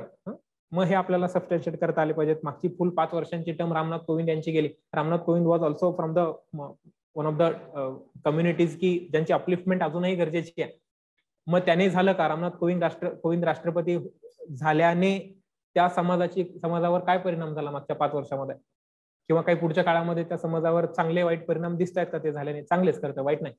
तसं द्रौपदी मुर्मू एका आदिवासी समाजातून संथाल कम्युनिटी मधून आहेत ना त्या संथाल कम्युनिटीवर किंवा एकूणच आदिवासी समाजावर, मग त्याला धरून महाराष्ट्रामध्ये आहे का अशी कुठे कम्युनिटी, किंवा महाराष्ट्रामध्ये मग आदिवासी, किंवा भारतात किती आदिवासी पर्सेंटेज ऑफ द पॉप्युलेशन म्हणतोय मी एकूण, मग महाराष्ट्रात किती पॉप्युलेशन आहे, त्या समाजाचं स्पेसिफिक संथाल कम्युनिटीचं किती स्पेसिफिक. अगेन हा मुद्दा इंडिया करंट अफेअर्स रिलेटेड येतो म्हणून मी स्पेसिफिकली घेतला नाहीये, पण तुमच्या नोटडाऊन मध्ये वहीमध्ये नोटडाऊन केलेला असू देत की त्याच्यावर तो अभ्यास करायचा आहे पूर्णपणे एक्सटेन्सिव्ह. आणि पुन्हा येतं बरं का की राष्ट्रपतीचं पुन्हा पद असावं का नसावं, म्हणजे चर्चा पुन्हा चालू आहेत बरं का. जस्ट कोणीतरी अशी सोडून देत आहे पुढे आणि करा चर्चा की राष्ट्रपतीचं पद असावं का नसावं, काय गरजेचं आहे. खरं तर गव्हर्नरचं असावं, राष्ट्रपतीला ते पण अधिकार नाहीत. 4 अधिकार गव्हर्नरला तर आहेत. राष्ट्रपतीला फक्त एक सिच्युएशनल पॉवर आहे, फक्त डिस्क्रिप्शन आहे. काउन्सिल ऑफ मिनिस्टरचा सल्ला बाइंडिंग आहे राष्ट्रपतीवर, गव्हर्नरवर नाही आहे, म्हणूनच ठेवलेलं नाहीये. युनिटरी प्रोव्हिजन आहे म्हणून ठेवलेलं नाहीये. काउन्सिल ऑफ मिनिस्टरचा सल्ला जर गव्हर्नरवर बंधनकारक ठेवला असता तर फेडरल प्रोव्हिजन होऊन बसली असती. मग नेमून पण काय उपयोग नाहीये जर काउन्सिलच ऐकायचं तर. लक्षात येतं ना मुद्दा. हा, मग त्या जी प्रोव्हिजन युनिटरी म्हणून गव्हर्नमेंटनी तेव्हाच्या कॉन्स्टिट्युएंट असेंब्लीने ठरवलं की पाहिजे सरकारचं, म्हणजे सेंट्रल गव्हर्नमेंटचं पाहिजे त्याच्यावर नियंत्रण. सेंट्रल गव्हर्नमेंटचं नियंत्रण पाहिजे तर काउन्सिल ऑफ मिनिस्टरचा जी केलेली 42व्या घटना दुरुस्तीने केलं ना बाइंडिंग, ते 42व्या घटना दुरुस्तीने केलंय बाइंडिंग. राष्ट्रपतींना ऐकणं, काउन्सिल ऑफ मिनिस्टरचं ऐकणं बंधनकारक आहे तुला, पण गव्हर्नरला नाही लागू ती प्रोव्हिजन. हा जाणीवपूर्वक घेतलेला निर्णय, हा हे काय राहून गेलेला नाहीये. राष्ट्रपतीला सांगितलं गव्हर्नरला सांगायचंच राहिलेलं नाहीये, ते केलेलं नाहीये मुद्दाम, ते केलेलं नाहीये. कारण मग गव्हर्नर हा युनिटरी प्रोव्हिजनचं सगळ्यात मोठं सिम्बॉलिक उदाहरण आहे ते. मग पुन्हा प्रोव्हिजन फेडरल होऊन बसली असती. जर गव्हर्नरला सगळं जर काउन्सिलचं ऐकायचंय तर मग काय अर्थच नाहीये मग त्या गव्हर्नर ह्या पदाला. पण राष्ट्रपतींचं मग कसं आहे की राष्ट्रपतींना मात्र ऐकायला लागतं सगळं काउन्सिल ऑफ मिनिस्टरचं, म्हणजे अगदी नॉमिनेशन पासून सगळं, जे 12 लोक राज्यसभेमध्ये नॉमिनेट करायचे तर म्हणलं की करायचं. गव्हर्नरचं तसं नाही, म्हणून 2 वर्ष अडून बसलेलं आहे ते. गव्हर्नर जर तसं असतं तर ते नॉमिनेशन पण लगेच लगेच झालं असतं. 10 डेजचा. सो त्यामध्येच गव्हर्नमेंटने फ्लोअर टेस्ट करा असं सांगितलं, to how much extent it was constitutional. Okay. And how to deal with the questions on the controversial decisions of the government and. खूप छान प्रश्न विचारलाय बरं का, की सुप्रीम कोर्टाने अँटी डिफेक्शनच्या निर्णयावर की आम्ही आत्ता निर्णय देणार नाहीये, आम्हाला 10 दिवस हवेत असं सुप्रीम कोर्टात बोललं होतं बरं का तेव्हा. पण हे बोलत असतानाच बरोबर याच्या उलटा निर्णय दिला होता की तोपर्यंत फ्लोअर टेस्ट करून घ्या. 30 तारखेला बहुधा काहीतरी फ्लोअर टेस्ट सांगितली आणि पुढे 10 तारखेपर्यंत आम्ही निर्णय देऊ असं सांगितलं होतं. ते पुढे वाढत गेला निर्णय. म्हणजे मुद्दा काय पुन्हा की डिस्क्वालिफिकेशनचा निर्णय आम्ही लांबवतोय, पण फ्लोअर टेस्ट मात्र तुम्ही करून घ्या. हे कॉन्ट्राडिक्टरी बरं का, हे सुप्रीम कोर्टानं दिलेलाच निर्णय कॉन्ट्राडिक्टरी आहे पुन्हा. म्हणजे आपल्या कमी जास्त जेवढा आपला अभ्यास आहे त्यावरून तर प्रायमा फेसी लक्षात येतंय की जर तुझा निर्णय उद्या असा आला की लोक डिस्क्वालिफाय झालेली आहेत, म्हणजे आज घेतलेली फ्लोअर टेस्ट इलिगल होते, मग म्हणजे त्याला आधार राहत नाही. मग त्या फ्लोअर टेस्ट मध्ये जी डिस्क्वालिफाय झालेली लोक आहेत ती मतदान करणार आहेत ना. म्हणजे जर तुम्ही म्हणताय की आम्ही 10 दिवसानंतर निर्णय देऊ डिस्क्वालिफिकेशनचा, जो अजूनही आलेला नाहीये, तोपर्यंत फ्लोअर टेस्ट पण झाली. आणि आजच्या लोकसत्ताची हेडिंग आहे की आता होणार आहे, आज होणार आहे मंत्रिमंडळाचा विस्तार. आज होणार आहे विस्तार म्हणजे सरकार पण स्थापन झालं. आधीचं सरकार पडलं, पण पुढच्या सरकारचा मंत्री मुख्यमंत्री पण निवड झाली आणि मग आता मंत्रिमंडळाचा विस्तार पण होतोय. अजूनही डिस्क्वालिफिकेशनचा निर्णय झालेलाच नाही. आणि उद्या निर्णय देणार होय आज शपथ झाल्यावर की आता तुम्ही डिस्क्वालिफाय, मग पुन्हा सरकार पडणार, असा अर्थ झाला ना त्या गोष्टीचा. तर ही प्रश्न कशी हँडल करायचे.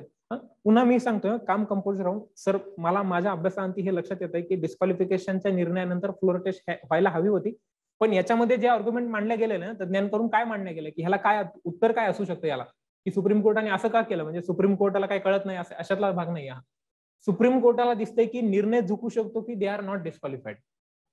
तोपर्यंत राज्यामध्ये राष्ट्रपती राजवट लावणं हा पर्याय असू शकत नाही. This should be the dead letter, हे आम्हाला पाळायचंय.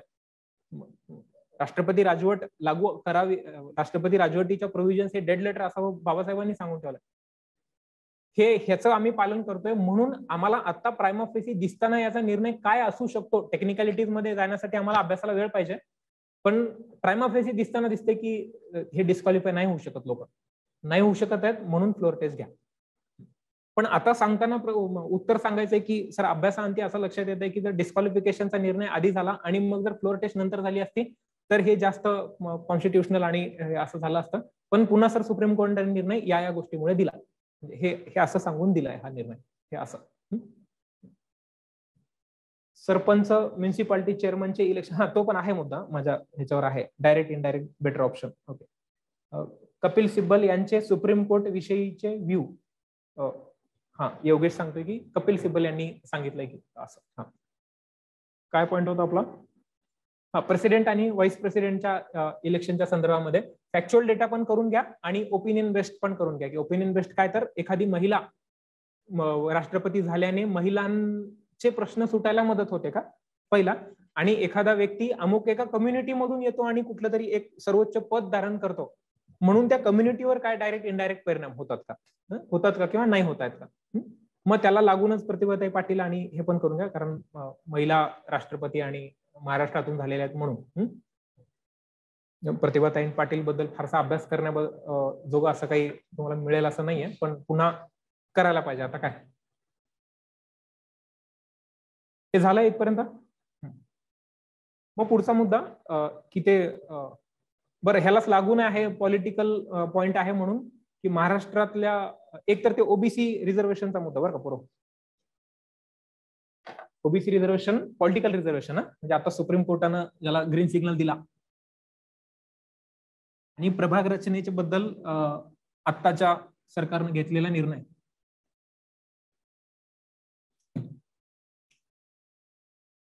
पॉलिटिकल रिझर्वेशन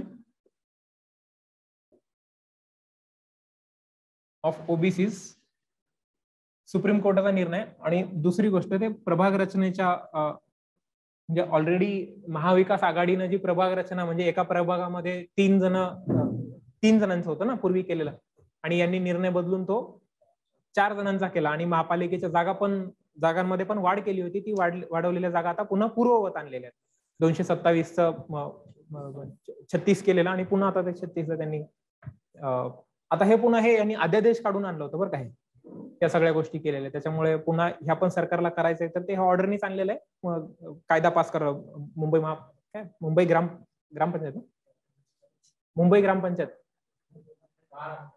महाराष्ट्र ग्रामपंचायत. त्याचं नाव बदललेलं आहे बरं का त्याचं नंतर, प्लीज तेवढं बघून घ्या.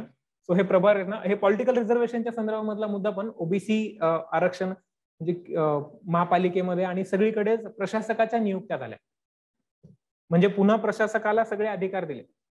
हे झालं कशामुळे, तर ओबीसी अदर बॅकवर्ड क्लासेस ना सुप्रीम कोर्टाने सांगितलं होतं की तुम्ही ट्रिपल टेस्ट घेतलेली नाहीये आणि तुमच्याकडे एम्पिरिकल डेटा नाहीये, त्याच्यामुळे हे आरक्षण आम्ही काय म्हणजे हे होऊ देणार नाहीये, म्हणजे निवडणुका ह्या आरक्षणावर घेऊ देणार नाहीत, कारण हे व्हॅलिड ग्राउंड्सवर आहे आरक्षण हे दिसतच नाही, असं सुप्रीम कोर्टाचं मत आहे. मग महाराष्ट्रामधली जी कमिटी काय बाठिया कमिटी, चीफ सेक्रेटरी होते ना बोलतात त्या बाठिया कमिटीच्या रिपोर्टवरून मग सुप्रीम कोर्टाने आता काही गोष्टी सांगितल्या की ट्रिपल टेस्ट मुळात काय असते. तर ट्रिपल टेस्ट म्हणजे तुम्हाला एखाद्या कम्युनिटीला जर आरक्षण द्यायचं असेल तर तुम्हाला 3 स्टेजेस मधून जायला लागतात. पहिली स्टेज असते ती एम्पिरिकल डेटाची. एम्पिरिकल डेटा म्हणजे व्हॅलिड आणि विथ द रिसर्च, म्हणजे तुम्ही रिसर्च करून मांडलेला तो डेटा आहे, परसेप्शनवरचा डेटा नाही आहे की ही कम्युनिटी दिसायला गरीब दिसते, ही कम्युनिटी खूप श्रीमंत आहे, हे झालं परसेप्शन, की याच्यावरून आरक्षणाचे निर्णय होऊ शकत नाही, हे सुप्रीम कोर्टावर. That is called the empirical data. Empirical with research आणि फॅक्च्युअल तुमच्याकडे आकडेवारी काय, डेटाबेस काय, त्या डेटाबेस दाखवा, तो एम्पिरिकल डेटा दाखवा आम्हाला, आणि त्यावर आम्ही ही टेस्ट, त्या ट्रिपल टेस्ट मधला पहिला क्रायटेरिया की एम्पिरिकल डेटा हवाय. तो एम्पिरिकल डेटा आधीचं कमिशन होतं, मी पुन्हा नाव विसरते बरं का, त्या आधीच्या कमिशनने दिलेला रिपोर्ट असा होता. मग बाठिया कमिशननी पुन्हा डेटा द्यायचा प्रयत्न केला आणि तो मान्य केला पुन्हा बरं का सुप्रीम कोर्टाने. आता मान्य केलाय, 2 जुलैला आलेला निर्णय तो, आता आम्ही मान्य करतोय. एम्पिरिकल डेटा असावा. आणि दुसरी गोष्ट की reservation should be in the proportion of the population. म्हणजे तुमच्या राज्यामध्ये जे मंडल कमिशननी ओबीसीना पॉलिटिकल शैक्षणिक आणि सामाजिक आरक्षण जे दिलं होतं ते देताना डेटा म्हणलं होतं की देशामध्ये 52% अदर बॅकवर्ड क्लासेसची पॉप्युलेशन आहे, म्हणून 27% द्यायला पाहिजे. तर इथल्या ट्रिपल टेस्ट मधली दुसरी टेस्ट ही की reservation should be based on the proportion of the population. तुमच्या राज्यामध्ये किती लोकसंख्या आहे त्या लोकसंख्येच्या आधारावर तुम्हाला निम्म, म्हणजे जर 50% असेल तर 25% आरक्षण राजकीय चाललंय बरं काय. आणि याच्यामध्ये मग दुसरा मुद्दा येतो की जिथे लोकसंख्या शेड्यूल कास्ट आणि शेड्यूल ट्राईबची ही मोर दॅन 50% आहे, तिथे हे आरक्षण लागू नसणार आहे. म्हणजे ज्या समजा पुण्यामध्ये शेड्यूल कास्ट शेड्यूल ट्राईबची लोकसंख्या ही इज मोर दॅन 50%, तिथे 50% आरक्षण अदर बॅकवर्ड क्लासेसला नसणार आहे बरं का. म्हणजे हा डेटा, ही दुसरी टेस्ट. आणि तिसऱ्या टेस्ट मध्ये येणार आहे की हे रिझर्वेशन कशाही प्रकारे 50%च्या वर, म्हणजे जी इंदिरा सानीमध्ये जी सामाजिक आणि शैक्षणिक आरक्षणाला घालून दिलेली जी कॅप होती ती इथे पण लागू होते, राजकीय आरक्षणाला पण लागू होते बरं का. हे राजकीय आरक्षण पुन्हा याला लागून मुद्दे येणार आहेत, ते म्हणजे मग हे राजकीय आरक्षण पार्लमेंटमध्ये पण पाहिजे. म्हणजे आता आहे इथे हे ओबीसीना आरक्षण हे फक्त राज्याच्याच आहे ना रे, स्थानिक स्वराज्य संस्थांमध्येच आहे, पार्लमेंटमध्ये किंवा स्टेट लेजिस्लेचरमध्ये कुठे आहे.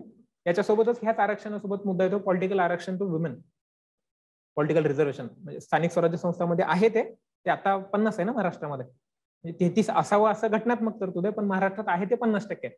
मग ते संसदेमध्ये आणि राज्य विधिमंडळामध्ये असावं का, ते असावं का, आणि मग असण्याने काय परिणाम होतात, आणि सगळ्यात जे इंडेक्सेस, डेव्हलपमेंट इंडेक्सेस मांडले जातात, त्या development inequality adjusted human development index IHDI शिकता ना तुम्ही, त्या IHDI मधला एक पॅरामीटर आहे की महिलांचं संसदेमधलं सहभाग किती आहे, यावरून तुमचा ह्युमन डेव्हलपमेंट इंडेक्स ठरणार आहे. म्हणजे मानव विकास निर्देशांक कशावरून ठरत आहे, तर तुमच्या संसदेमध्ये महिलांचं प्रमाण किती आहे. मग तुम्हाला सबस्टॅन्शिएट करण्यासाठी हे मुद्दे फक्त लक्षात असू देत तुमच्या, की महिलांना पार्लमेंटमध्ये आरक्षण असावं का. मग तुमच्याकडून येऊ शकतं की सर असावं किंवा नसावं. असावं तर मग HDIचा मुद्दा मांडू देत, आणि नसावं तर मग तुम्हाला ते सबस्टॅन्शिएट करता आलं पाहिजे की नसावं काय. ऑलरेडी विधेयक मांडले गेलेली आहेत बरं का लोकसभेमध्ये, पण ती पास नाही होऊ शकली. एकमेकांवर ढकलायचं, ते लॅप्स होते ना विधेयक हे झाल्यावर, सेशन संपल्यावर. लोकसभा विसर्जित झाली की म्हणजे कोणावर काही ढकलायची गरजच नाहीये, म्हणजे हे विधेयक पडून राहू द्यायचं फक्त. आणि खरंच जर पास करायचं असलं असतं तर जॉईंट सिटिंगची आहे ना बाबा तरतूद, पण ते नाही होऊ शकला.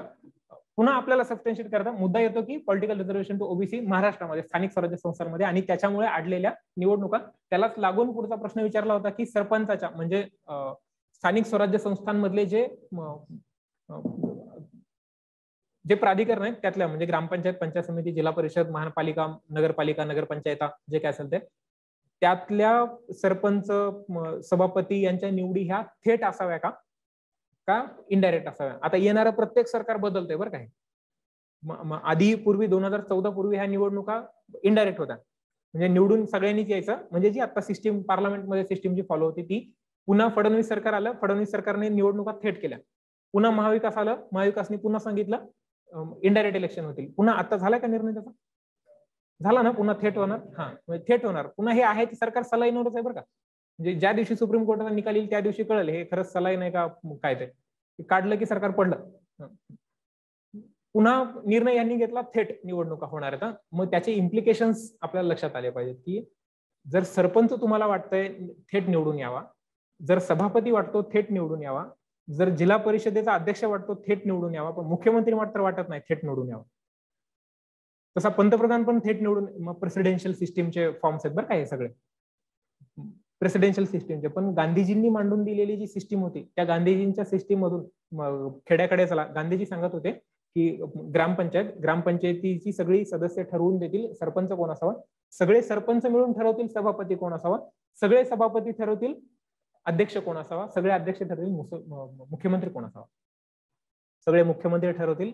गांधीजींनी मांडलेली ही पॉलिटिकल सिस्टीम, म्हणजे ही ऍक्च्युली ग्राउंडवर किती वर्क करेल वेगळा मुद्दा आहे, पण इथं हे थेट निवडणुकीच्या बाबतीमध्ये येत होतं की पुन्हा लोकांना चेहरा आहे पुढे की मला माझा प्रतिनिधी कोण हवा.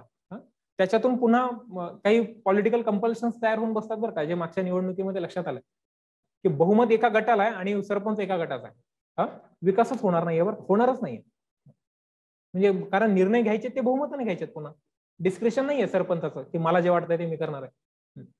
निर्णय घ्यायचे ते बहुमतानं, बहुमतच नाहीये, सरपंचाकडेच बहुमत नाहीये. म्हणजे हे थेट निवडणुकीचा हा सगळ्यात मोठा दुष्परिणाम आहे. तुम्हाला तुमच्या गावामध्ये जर डायरेक्ट उदाहरण देता आलं सांगताना तर ते जास्त इम्पॅक्ट करणार आहे बरं का ते. म्हणजे हे काही प्रमाणामध्ये हे चुकीचं पण असू शकतं की थेट सरपंचाची निवड लोकांना मिळते, कोण चेहरा आहे, आपला सरपंच कोण हवा हे लोकांना ठरवू देणं, हे पण वेगळं त्याचं हे मांडलं जाऊ शकतं, परसेप्शन मांडलं जाऊ शकतं की लोकांना ठरवू देत काय ठरवायचं ते. लोक म्हणतात की मला हा हवाय, माझा झालेला सरपंच तो चांगलं काम करून दाखवू शकणार आहे, तर हवाय ना तो झालेला. पण याचा उलट परसेप्शन आहे की पण तो झाला आणि जर बहुमत नाही मिळाला तर मग विकासावर परिणाम होणार आहे. दोन्ही मुद्दे, दोन्ही अँगल आहेत ह्याच्या. बाथिया कमिशनने काही भागात सरनेमवरून ओबीसी आहे की नाहीये हे पाहिलं. अशा न्यूज होत्या, नाही मी रिपोर्ट वाचलेला नाहीये, जर न्यूज असतील तर किती ऑथेंटिसिटी चेक कर. पण सुप्रीम कोर्टाने आता मान्य केला रिपोर्ट. सुप्रीम कोर्टाने एकदा ठरवलं की हा रिपोर्ट मान्य आहे आणि विथ आरक्षण तुम्ही घ्या निवडणुका. तर काय म्हणजे आरक्षण, बाथिया कमिशनचा रिपोर्ट यांनी आणि केलंय बरं का. खरंच सरनेमवरून ठरवलंय की ह्या सरनेमची एवढी एवढी लोक आहेत त्याच्यामुळे एवढी एवढी ओबीसी कम्युनिटी. असं थोडी ना असतं रे, सरनेमवरून थोडी ना ठरत आहे. त्याच्यामुळे हा इम्पेरिकल डेटा असावा, म्हणजे की डेटा ऑथेंटिक असावा आणि त्याच्यामागे रिसर्च असावा केलेला. नारायण राणेंनी जे एसएबीसी कम्युनिटी संदर्भातला जो रिपोर्ट टाकला होता ना, त्या रिपोर्टला सुप्रीम कोर्टाने केराची टोपली. हे काय म्हणले असलं, असं असतं होय रिपोर्ट, म्हणून दुसरी समिती बसवावी लागली आणि मग त्यांना स्पेसिफिक रिपोर्ट द्यावा लागला. तो पण मान्य नाही केला सुप्रीम कोर्टाने पुढे, कारण सांगतंय की हे सामाजिक आरक्षण 102वी आणि 105वी घटना दुरुस्ती लक्षात ठेवा याच्या संदर्भात. दोन्ही झालेल्या घटना दुरुस्त्या. नॅशनल कमिशन फॉर बॅकवर्ड क्लासेसला नुसतं कॉन्स्टिट्युशनल स्टेटस दिलेलं नाहीये, राष्ट्रपतींना दिलेत अधिकार. 342 क्लॉज ए मध्ये राष्ट्रपतींना आहेत अधिकार. एनसीबीसीच्या रेकमेंडेशन नुसार प्रेसिडेंट शॅल डिसाइड कम्युनिटी कोण असणार आहे. बरं 105वी घटना दुरुस्ती का झाली रे पूर्व, माहिती कोणाला?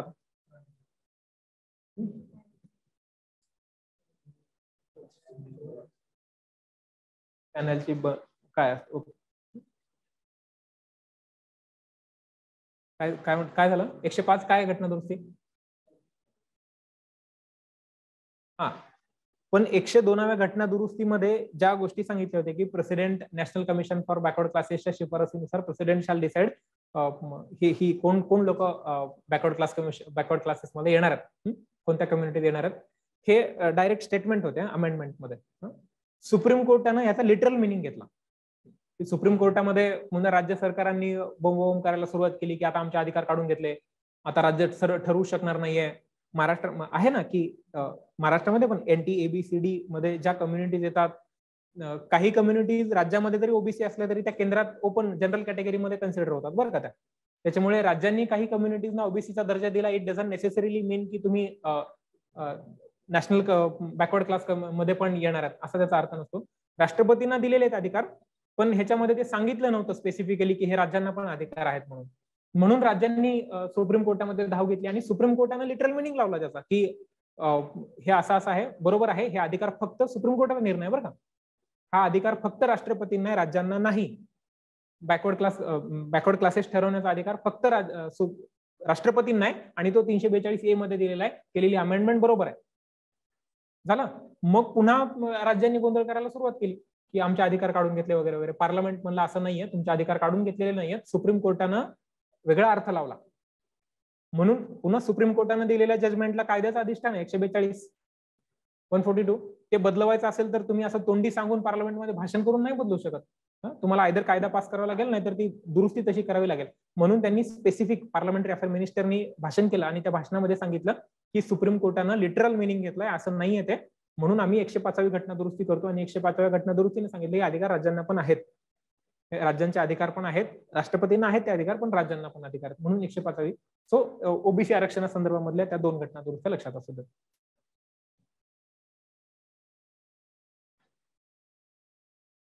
सुप्रीम कोर्ट निर्णयात केंद्राचा दबाव हस्तक्षेप दिसून येतो का?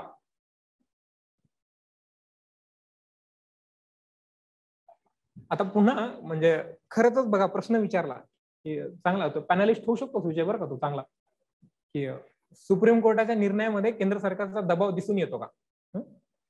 आता पुन्हा आपला अभ्यास आणि कॉन्स्टिट्यूशन काय म्हणताय, म्हणजे एक तुम्हाला उत्तरं जी द्यायची आहेत ना, based on the constitution, based on the laws and based on the morality. म्हणजे घटनेवर बसत नाहीये कायदा बघायचा, कायद्यावर बसत नाहीये तर नैतिकतेवर बघायचं.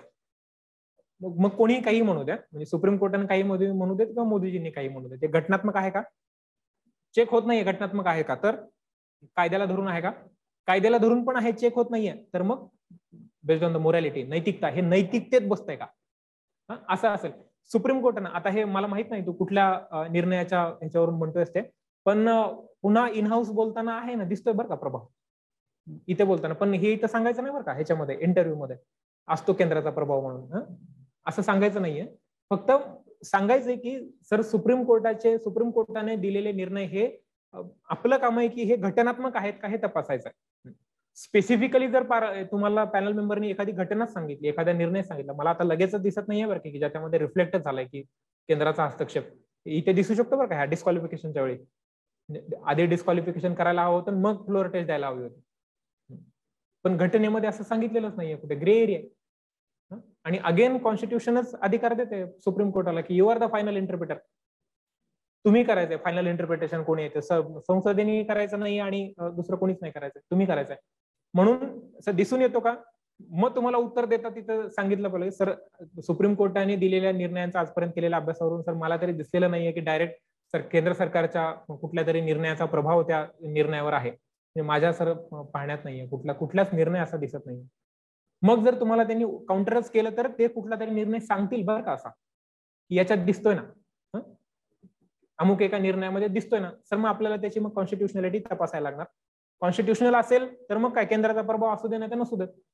जर निर्णय घटनात्मक आहे तर मग मोदीजी म्हणू देत नाही तर राहुल गांधी म्हणू देत, म्हणजे तो कोणाला ज्याला बायस्ट म्हणायचं ते म्हणू देत, निर्णय घटनात्मक आहे किंवा मग कायदेशीर आहे किंवा मग नैतिकतेला धरून आहे, मोरॅलिटीला धरून आहे. सो ओबीसी रिझर्वेशन, प्रभाग रचना. आणि पुढचा मुद्दा माझ्याकडे लिहून ठेवलेला आहे तो बरोबर ईडी आणि पीएमएल आहे, prevention of money laundering, enforcement directorate.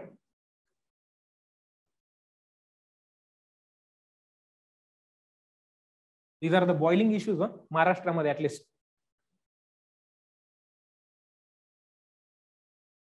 Justice Rohini committee on the reports of the OBC.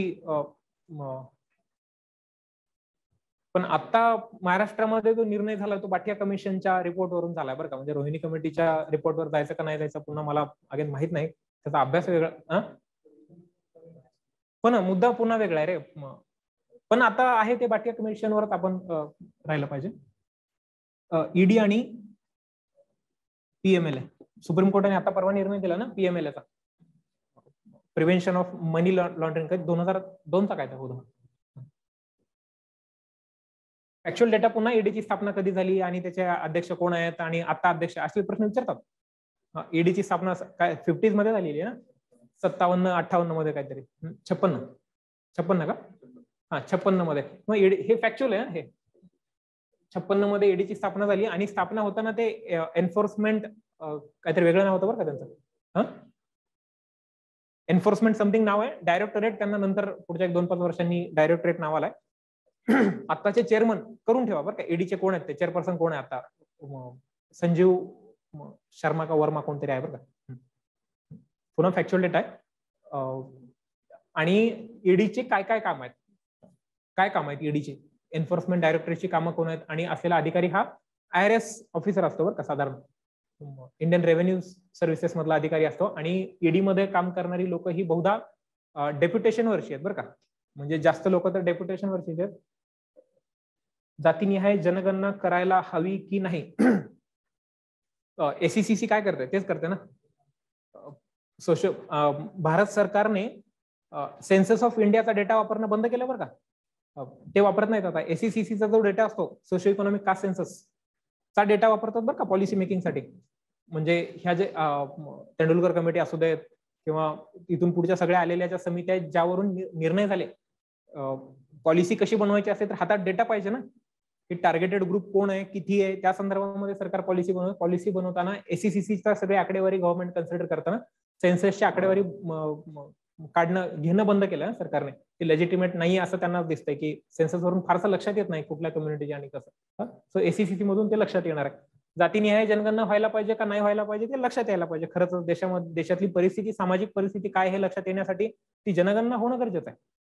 ही सामाजिक परिस्थिती त्याच्याशिवाय लक्षात येणार नाहीये की समाजामध्ये अमुक एवढे पर्सेंटेज अमुक एका जाती धर्माचे आहेत आणि त्यावरून मग त्यांचं रिप्रेझेंटेशन, पॉलिटिकल रिप्रेझेंटेशन किती आहे आणि प्रशासनामधलं त्या अपलिफ्टमेंट कशी ठरणार आहे, अपलिफ्टमेंट झाली आहे का नाही हे कशावरून ठरणार आहे.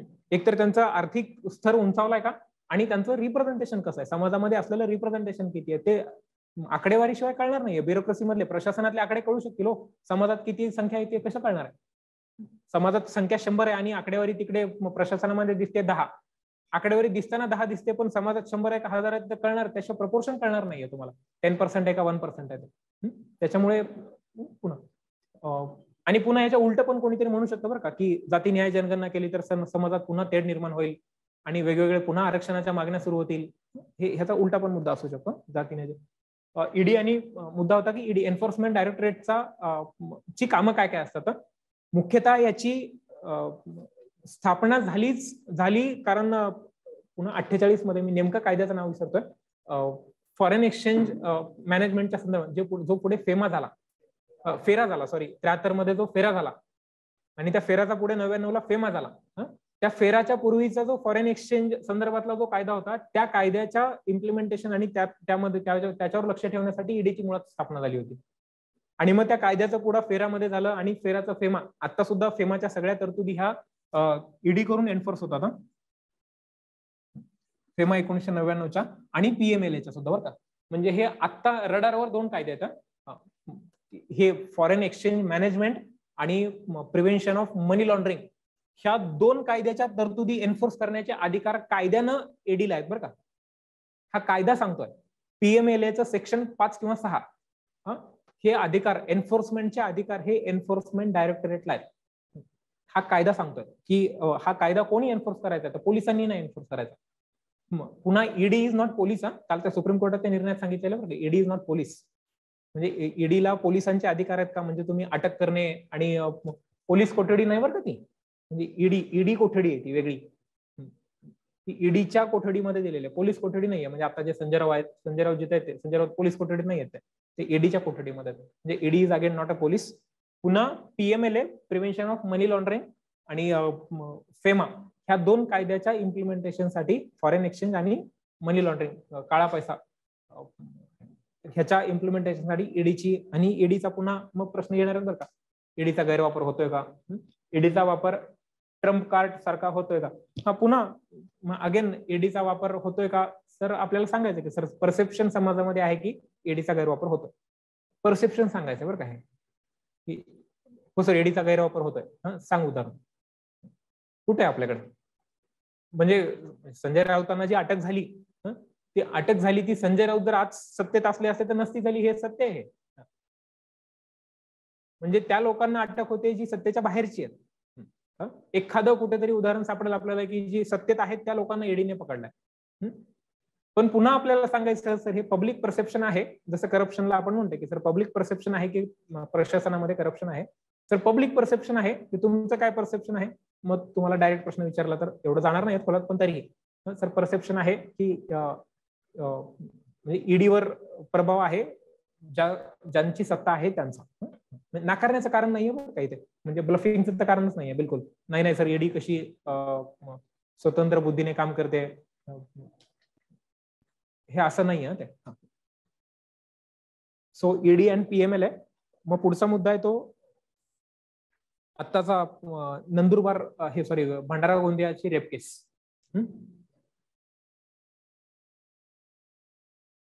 दोन पोलिसांना निलंबित केलं ना आता.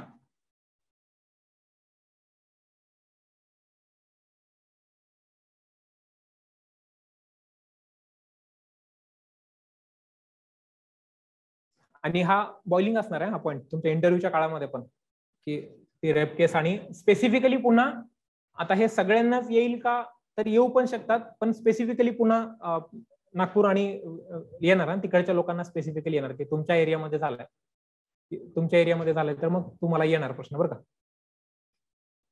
सगळ्यांनाच येऊ शकतात, हा सामाजिकच प्रश्न आहे आणि हा भयंकर आहे, हा जो झालाय तो प्रकार. एखादा पॉलिटिकल और गव्हर्नमेंट रिलेटेड इश्यूचे आन्सर देताना डायरेक्ट येस ऑर नो करून परसेप्शन मांडायचे की न्यूट्रल राहून आन्सर द्यायचे, बॅलन्स्ड आन्सर कसे. प्रश्न कोणी विचारलाय, रुपाली. तर म्हणजे बॅलन्स आन्सर कसं द्यायचं, की का परसेप्शन सांगून असं मोकळं व्हायचं. बॅलन्स आन्सर कसं द्यायचं मी पुन्हा सांगितलं, जोपर्यंत प्रश्न समोर येणार नाही तोपर्यंत लक्षात येणार नाही बरं का की कसं उत्तर द्यायचं. अशी काही डायरेक्ट ठरलेली साचेबद्ध उत्तरं नसणार आहेत, कुठल्याच प्रश्नाला नसतात अशी उत्तरं. प्रश्न काय येणार आहे त्यावरून ठरणार आहे ऐन वेळेला. आणि तुम्ही जरी पाठ करून गेलेले असणार ना बरोबर, the moment you enter in to the hall you are blank. म्हणजे तुम्ही पाठबीट करायच्या नादाला लागू नका, तुम्ही फक्त पॉइंट्स काढून ठेवा की आपल्याला हे पॉइंट्स आठवणं गरजेचं आहे. पॉइंट्स काढून ठेवा. इंट्रोडक्शन जर पाठ करून गेलात त्याच्या एवढी हारागिरी काहीच नसणार आहे बरं का. पाठ करून गेलेलं आठवत नाहीये म्हणून तू उत्तरच देत नाहीये, इंट्रोडक्शनच देत नाहीये तुझं. हे असं पाठ करू नका, कुठलीच उत्तर पाठ नका करू. म्हणजे एक 4 ओळी पाठच केल्या डायरेक्ट काय बोलायचंय ते. ऐन वेळेला विसरल्यावर मग नॅचरली येणारच नाहीये तुझ्याकडे काय बोलायचं. त्याच्यामुळे मुद्दे काढून ठेवा. सो हिने विचारलेल्या प्रश्नाचं उत्तर की काय कसं उत्तर द्यायचं, येस ऑर नो मध्ये उत्तर द्यायचं का, की पुन्हा मी जसं सांगितलं की कॉन्स्टिट्युशनॅलिटी स्पॉन्टेनियस यायला पाहिजे बरं का ते पुन्हा. म्हणून मी पुन्हा म्हणतो की आरशापुढे बसून करा हे कॉन्स्टिट्युशनॅलिटी, लिगॅलिटी आणि मोरॅलिटी. ह्या तिन्ही गोष्टींवर बेस्ट आपलं ओपिनियन पाहिजे. म्हणजे तू जे सांगतोयस ते कॉन्स्टिट्युशनल नाहीये किंवा लिगल नाहीये किंवा हे मोरॅलिटीला धरून नाहीये, कायदेशीर आहे पण मोरॅलिटीला धरून नाहीये, असं पण नसलं पाहिजे बरं का. हे तिन्हींचा संगम कुठेतरी दिसला पाहिजे. At least whatever you are saying should be constitutional and morally correct, morally on the moral ground you should stand. त्याच्यामुळे असं डायरेक्ट येस ऑर नो उत्तर मॉक इंटरव्ह्यू घेऊया आपण, म्हणजे ऍक्च्युअल कसं उत्तर द्यायचं हे मी खरंच असं कोणी नाही सांगितलं पाहिजे बरं का, की फक्त मी काय उत्तर दिलं असतं हे सांगेल. जर प्रश्न विचारला की तुम्ही प्रश्न विचारला मला की याचं उत्तर कसं देणार, तर मी माझं उत्तर माझं म्हणून सांगू शकतो. ते तुम्हाला तुमचं असू हवंय का हे तुम्ही ठरवा पुन्हा. सो ह्या रेप केसमध्ये पुन्हा आता चिकार मुद्दे बरं का याच्यात, ह्या रेप केसमध्ये म्हणजे अगदी पुन्हा महिलांच्या प्रश्नांपासून, महिलांसंदर्भातले कायदे कुठले कुठले आहेत, महिलांच्या आत्ताचे समाजामधले काय प्रश्न आहेत, महिलांचं आत्ता समाजातलं काय स्थान आहे, इथपासून ते मग स्पेसिफिकली त्या केसमध्ये म्हणजे तुम्ही पोलीस असता तर काय केलं असतं, म्हणजे आता जे शब्द वापरले की पोलीस डिपार्टमेंटची इमेज त्याच्याने खराब होते. अरे त्या इमेज पेक्षा त्या बाईचं आयुष्य गेलं ना तिचं, म्हणजे रेप अँड मर्डर ती अजूनही जगते का मरते माहित नाहीये. म्हणजे ज्या दिवशी रेप झाला तिच्यावर त्या दिवशी ती पोलीस ठाण्यामध्ये गेलेली आहे ती, आणि पुन्हा पोलिसांकडून काही गोष्टी सांगण्यात येतात बरं का, की काही त्यांनी तिला आम्ही सांगितलं पण तिने काय ऐकलंच नाही आणि ती हुसकावणी देऊन पळून गेले. मग पोलीस कशाला म्हणायचं, पळून कसं काय जाऊ शकतो कोणी पोलीस ठाण्यातून, आणि FIR दिसत नाहीये फाईल केलेलं. ऍटलिस्ट फर्स्ट एड इन्फॉर्मेशन कुठे आहे, फर्स्ट इन्फॉर्मेशन रिपोर्ट कुठे आहे हे दिसत नाहीये तिथे. म्हणून मग वेगवेगळे प्रश्न निर्माण होणार आहेत. 2 पोलिसांना आता निलंबित, एक PSI आणि एक हवालदार आहे, आणि एका महिला कॉन्स्टेबलची बदली पण केलेली आहे. मग याचा अर्थ काय झाला की इग्नोरन्स आहे. अँड कायद्याच्या भाषेमध्ये ignorance is not an excuse. मला बोर्ड दिसला नाही नो एंट्रीचा म्हणून मी आलो, म्हणून काय ट्रॅफिक पोलीस तुम्हाला पावती फोडायचं थांबत नाही. इग्नोरन्स आहे तो, तू बघितला नाहीस तो काय झाकून ठेवलेला बोर्ड नाहीये दिसून नये म्हणून. Ignorance is not an excuse म्हणून केलेली ती बदली आणि ट्रान्सफर आणि जे सस्पेन्शन आहे ते PSIचा. कायद्यामध्ये इग्नोरन्सला एक्सक्यूज समजल्या जातात. Ignorance shall not be and should never be an excuse. त्याच्यामुळे मला माहितच नव्हतं किंवा आय एम अनअवेअर, कायद्यामध्ये असं आहे हे मला माहितच नाही, ह्या गोष्टी चालणार नाही आहेत तिथे पुन्हा. सो ह्या रेप केसमध्ये पुन्हा ती महिला जिथे झालं तिथे ते भंडारा गोंदियाच्या बॉर्डरवर जे झालं ते, आणि मग याच्यातून जे लिगल इम्प्लिकेशन्स पुन्हा तयार होणार आहेत, म्हणजे सोशल सिक्युरिटी, महिला सुरक्षित आहेत का, पुन्हा मग भारतामध्ये आणि महाराष्ट्रामध्ये होणारा जर मिळाला डेटा, तर म्हणजे मी काढलेला नाहीये, त्या डेटाकडे गेलेलो नाहीये, जर मिळाला डेटा तर काढून ठेवा बरं का, की दरवर्षी किती फाईल होत आहेत, किती रेप फाईल होत आहेत. भारतामधला डेटा आहे तो साधारण तो 65 आहे बरं का, तो 65 भारतातला डेटा आहे तो, ऑल इंडिया 65 आहे तो, ऑल इंडिया 65 आहे तो, हा नोंद झालेला आहे बरं का. काय वेगळं आहे का काय, 60 एका वर्षाचा नाही, 1 दिवसाचा, डेली येतो. किती हॉरिफाईंग बघा बरं का हे, आणि हे नोंद झालेला आहे, हा नोंद झालेला डेटा. हा जी लोक फाईलच करत नाहीयेत किंवा हेच करत नाहीयेत तो डेटा तर खूप वेगळाच आहे.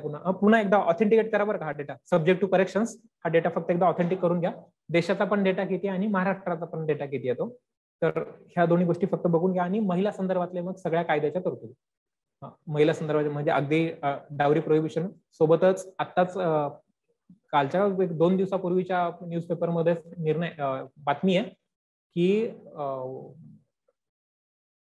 देशातल्या, महाराष्ट्रातल्या आदिवासी समाजातल्या एकूण 10,000 मुलींचा बालविवाह होतोय.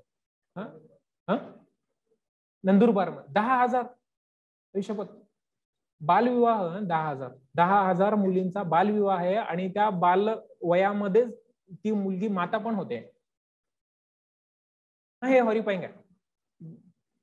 हे स्पेसिफिकली आदिवासी समाजाचा हा डेटा आहे बरं का, हा नंदुरबार मधला, नंदुरबार, एकट्या नंदुरबार मध्ये आकडा आहे 10,000. आणि काय तो वार्षिक आहे का, नाही डेटा वार्षिक आहे का हा, वार्षिक. एका वर्षामध्ये 10,000 मुलींचा विवाह त्यांच्या बालवयामध्ये, वय वर्ष 18 पेक्षा कमी असताना होतोय, आणि त्याच वयामध्ये ती मुलगी माता पण होतोय. त्याची कारण काय काय आहेत, मग काय कारण असू शकतात. कुपोषण, म्हणजे कुपोषण हे कारण दिलं जाते बरं का तिकडून, की अन्नच नाहीये खायला आणि पैसे नाहीयेत, गरिबी, की कसं तर लग्न झालं तर तिला काहीतरी खायला तर मिळेल ज्या व्यक्तीसोबत लग्न होतं. हा मांडलेला डेटा आहे बरं का, की हे असं सांगितलं जातं कशामुळे होतं असं. आणि मग ती जी मुलगी जेव्हा माता होते, पुन्हा ते प्रीमॅच्युअरच आहे सगळं. मग पुन्हा कॉम्प्लिकेशन्स आले, ते MMR, NMR, neonatal mortality rate, child mortality rate, mother mortality rate, ह्याने वाढणार आहे का कमी होणार आहे? वाढणारच आहे ऑफकोर्स. आरोग्याच्या नीट सुविधा नाही आहेत. ह्याला लागून 100 मुद्दे आहेत ना वेगवेगळे. मग महिला स्पेसिफिकली, महिला संदर्भातले वेगवेगळे लॉस, अगदी डावरी प्रोहिबिशन पासून ते आता 2011-12 मध्ये म्हणजे विशाखा गाईडलाईन्स पण याच्यामध्ये लक्षात असू देतात.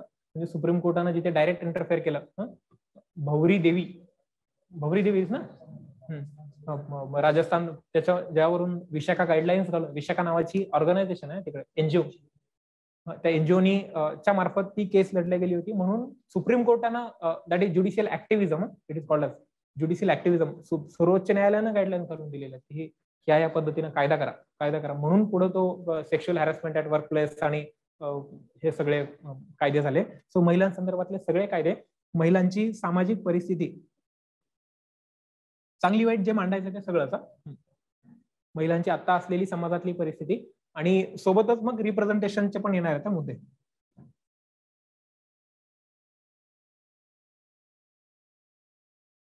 डिस्ट्रिक्टचे नाव चेंज करण्याचा इश्यू हो आहे, नामांतराचा पुढे मुद्दा घेतलाय मी, आहे मुद्दा. जाता जाता सांगून जातो मुद्दे फक्त तुम्हाला मी सगळे.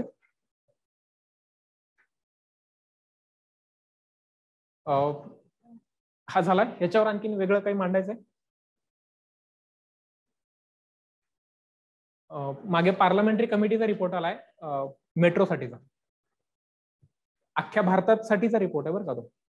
संसदीय समितीचा रिपोर्ट आहे की भारतातल्या मेट्रो कशा तोट्यातच चालल्यात सगळ्या एक्सेप्शन दिल्ली ओनली आहे. दिल्ली फक्त एक्सेप्शन आहे. देशातल्या सगळ्या मेट्रो तोट्यात आहेत. पार्लमेंटरी कमिटीचा रिपोर्ट आहे. मग आता पार्लमेंटरी कमिटीच म्हणते देशातल्या सगळ्या मेट्रोत, मग येणार आहे पुण्यातलं उदाहरण. इंटरव्ह्यू सगळे पुण्यातच आहेत ना यावर्षी पण. सगळ्यांचे इंटरव्ह्यू यावर्षी पण, मागच्या वर्षीचे जसं विभाग वाईज व्हायचे ना इंटरव्ह्यू, सगळे इंटरव्ह्यू पुण्यात झाले मागच्या वर्षी. तर यावर्षी पण आता माहित नाही एमपीसी काय करते. यावर्षी जरा जास्त जागा आहेत, मागच्या वर्षी जागा कमी होत्या म्हणून केलेलं असू शकतं. किंवा आता हे ट्रेंड पण सेट करतील की सगळ्यांनी यायचंय ते पुण्यात यायचंय. जसं युपीएससी सगळ्यांना दिल्लीला बोलवते, त्याच्या ठिकाणी जात नाही. की मुंबई, चेन्नई, कलकत्ता आणि दिल्ली 4 ठिकाणी युपीएससीचे इंटरव्ह्यू होत नाहीत. महाराष्ट्रात जसं मुंबई, नागपूर, औरंगाबाद आणि पुण्यात व्हायचे, तसं आता सगळ्यांचे आहेत ते पुण्यातच इंटरव्ह्यू. आणि जे पुणे आणि पुण्याच्या आसपासची लोक आहेत त्यांना मग पुणे मेट्रोचा येणार बरं का प्रश्न, की पार्लमेंटरी कमिटीचा रिपोर्ट आहे की मेट्रो सगळ्या देशामधल्या, मग त्याची देश म्हणून काय काय कारण असू शकतात आणि मेट्रोसाठीच का सगळं, मग सगळे आधी मेट्रो बांधायची आहे, मेट्रोच हवी आहे, आधी रस्ते नीट बांधणं, आधी प्रायोरिटीज पुन्हा, आणि तरी तोट्यात चाललाय ते. तोट्यात चालण्याची कारण पुन्हा काय काय कारण असू शकतात, ती कारण आपल्याला शोधायची आहेत मेट्रो संदर्भातलं. त्यातलं एक मुख्य कारण दिलं जाऊ शकतं की ऍक्सेसिबिलिटी. तुम्हाला पुणे मेट्रोमध्ये बसायचंय तर इथून एक अर्धा किलोमीटर पायी जायला लागणार आहे ना रे मुद्दा. कोण जाणार आहे पायी? त्याऐवजी मी आयदर रिक्षा करीन किंवा माझ्या बाईकवर जाईल. खूपच असं दूर जायचंय तरच मी, कोणाला इथून डेक्कन वरून कोणाला समजा कर्वेनगरला जायचं, त्याच्यासाठी तुला वेगळे 2 हे बदलायला लागणार आहेत रूट बदल. इथून मेट्रो पर्यंत, तिथून उतरायचं, तिथून तुझ्या डेस्टिनेशन पर्यंत, तुझ्या डेस्टिनेशन पासून पुन्हा मेट्रो, तिथून इथे आणि इथून पुन्हा वापस इकडे. ऍक्सेसिबल कुठे आहे? किंवा तुला तिथे पार्किंगच्या सुविधा आहेत का? जर तू तुझं व्हेकल तिथपर्यंत घेऊन गेलास, वाहनतळाची व्यवस्था आहे का? कुठं करणार वाहनतळाची व्यवस्था? आणि असलं तरी जर ते वाहनतळ मग जर तिथे चार्ज लावणार असतील तर मग पैसे तर असेही चाललेत तसेही चाललेत, मग मी पेट्रोललाच पैसे घालतो ना. मग पुन्हा पुण्यामध्ये पण सुरू केलं होतं की तिथे सायकली ठेवल्या होत्या त्यांनी, की चार्ज होता त्याला, की सायकल घेऊन आपापल्या डेस्टिनेशन पर्यंत जायचं, तिथून वापस आणून तिकडे सायकल लावायची. अरे पण जर माझं डेली ऑफिस आहे समज, तर सायकल पूर्ण रात्रभर माझ्या घरात राहणार ना ती, वापस येताना मी घेऊन जाणार आहे. मग हे आहेत बरं का मुद्दे सगळे, हे डिफायनिंग आहेत. एकतर वाहनतळाचा मुद्दा, की तिथे पार्किंगच्या सुविधा असल्याशिवाय लोक त्यांच्या गाड्या घेऊन तिथे लावणार आहेत आणि मग मी तिथून पुढे माझ्या ठिकाणावर जाणार आहे. म्हणजे किमान तेवढं तरी अंतर मेट्रोने जाईल मी आणि मग प्रदूषण आणि सगळ्याच गोष्टी, सार्वजनिक वाहतूक व्यवस्थेचा मी वापर करतो. एक वाहनतळ. आणि दुसरी गोष्ट की रेट्स हे खूप चीप आहेत, म्हणजे 5 रुपये 10 रुपये एवढ्यामध्ये. हे तरी का ठेवले, जास्त नाही ठेवले, कारण पुन्हा जास्त ठेवले तर लोक स्वतःच्या गाड्या वापरतील, रेट जास्त ठेवले तर. म्हणून ह्यांना रेट्स कमी ठेवायला लागतात. मग उत्पन्न ऍटलिस्ट तुम्हाला ब्रेक इव्हनला तरी यायला पाहिजे, तोट्यात नाही चालू शकत तुम्ही. ते ब्रेक इव्हनला येण्यासाठी मग ते जाहिरातींमधून येणारा पैसा, मेट्रोमध्ये किंवा इथे ज्या जाहिराती चालू असतात ह्याच्यावर, त्या जाहिरातींना पैसे लागतात ना. मेट्रोमध्ये जर तुम्हाला एखाद्या गोष्टीची जाहिरात करायची त्यासाठी पैसे लागतात, मग ते जाहिराती पण मिळत नाही पुणे मेट्रोला. मला माहित नाही पुणे मेट्रो सुरू होऊन एक चांगले 6 महिने झाले, तुमच्यापैकी बसले का कोणी? नाही बघ, मी पण नाही बसलो. म्हणजे कौतुक पण राहिलेलं नाही हो लोकांना. म्हणजे कौतुकासाठी तरी बसतात. ऍक्सेसिबल म्हणजे तुम्हाला तुमचा मुद्दा आहे, तुम्ही स्वतःला प्रश्न विचारा, आपण का नाही बसलो, का नाही बसलो. मग उत्तर मिळणार बरं का तुमचे तुम्हाला. मुद्दा हा की ते पार्लमेंटरी कमिटी आणि मेट्रोचं करून ठेवा, तो मुद्दा करून ठेवा. आरे कारशेडचा पुढचाच मुद्दा आहे लगेच. हे आरे कारशेड आणि मेट्रोला लागूनच येणार आहे ना. आरे कारशेडचा issue development versus environmental issue. उद्धवजींनी म्हणलं होतं की नाही करणार, फडणवीस आले आणि आहे आम्ही करणार. आरेचा मुद्दा लिहून ठेवला, पुढेच लिहून ठेवला होता.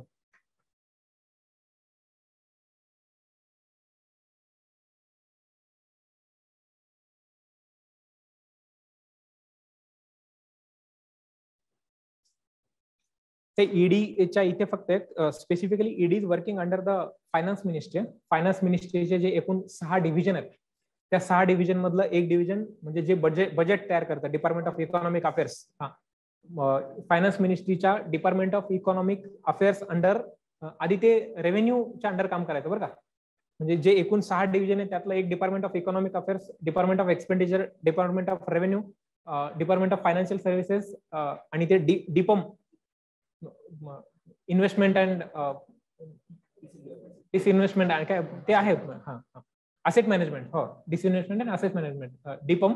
आणि आणखीन एक नवीन आता तयार केलं अंतरप्रेन्युअर काहीतरी, पब्लिक अंडरटेक. हा, पब्लिक अंटरप्रेन्योरशिपचं एक नवीन तयार झालंय. ह्या 6तल्या याच्या अंडर डी अंडर ईडी काम करताय.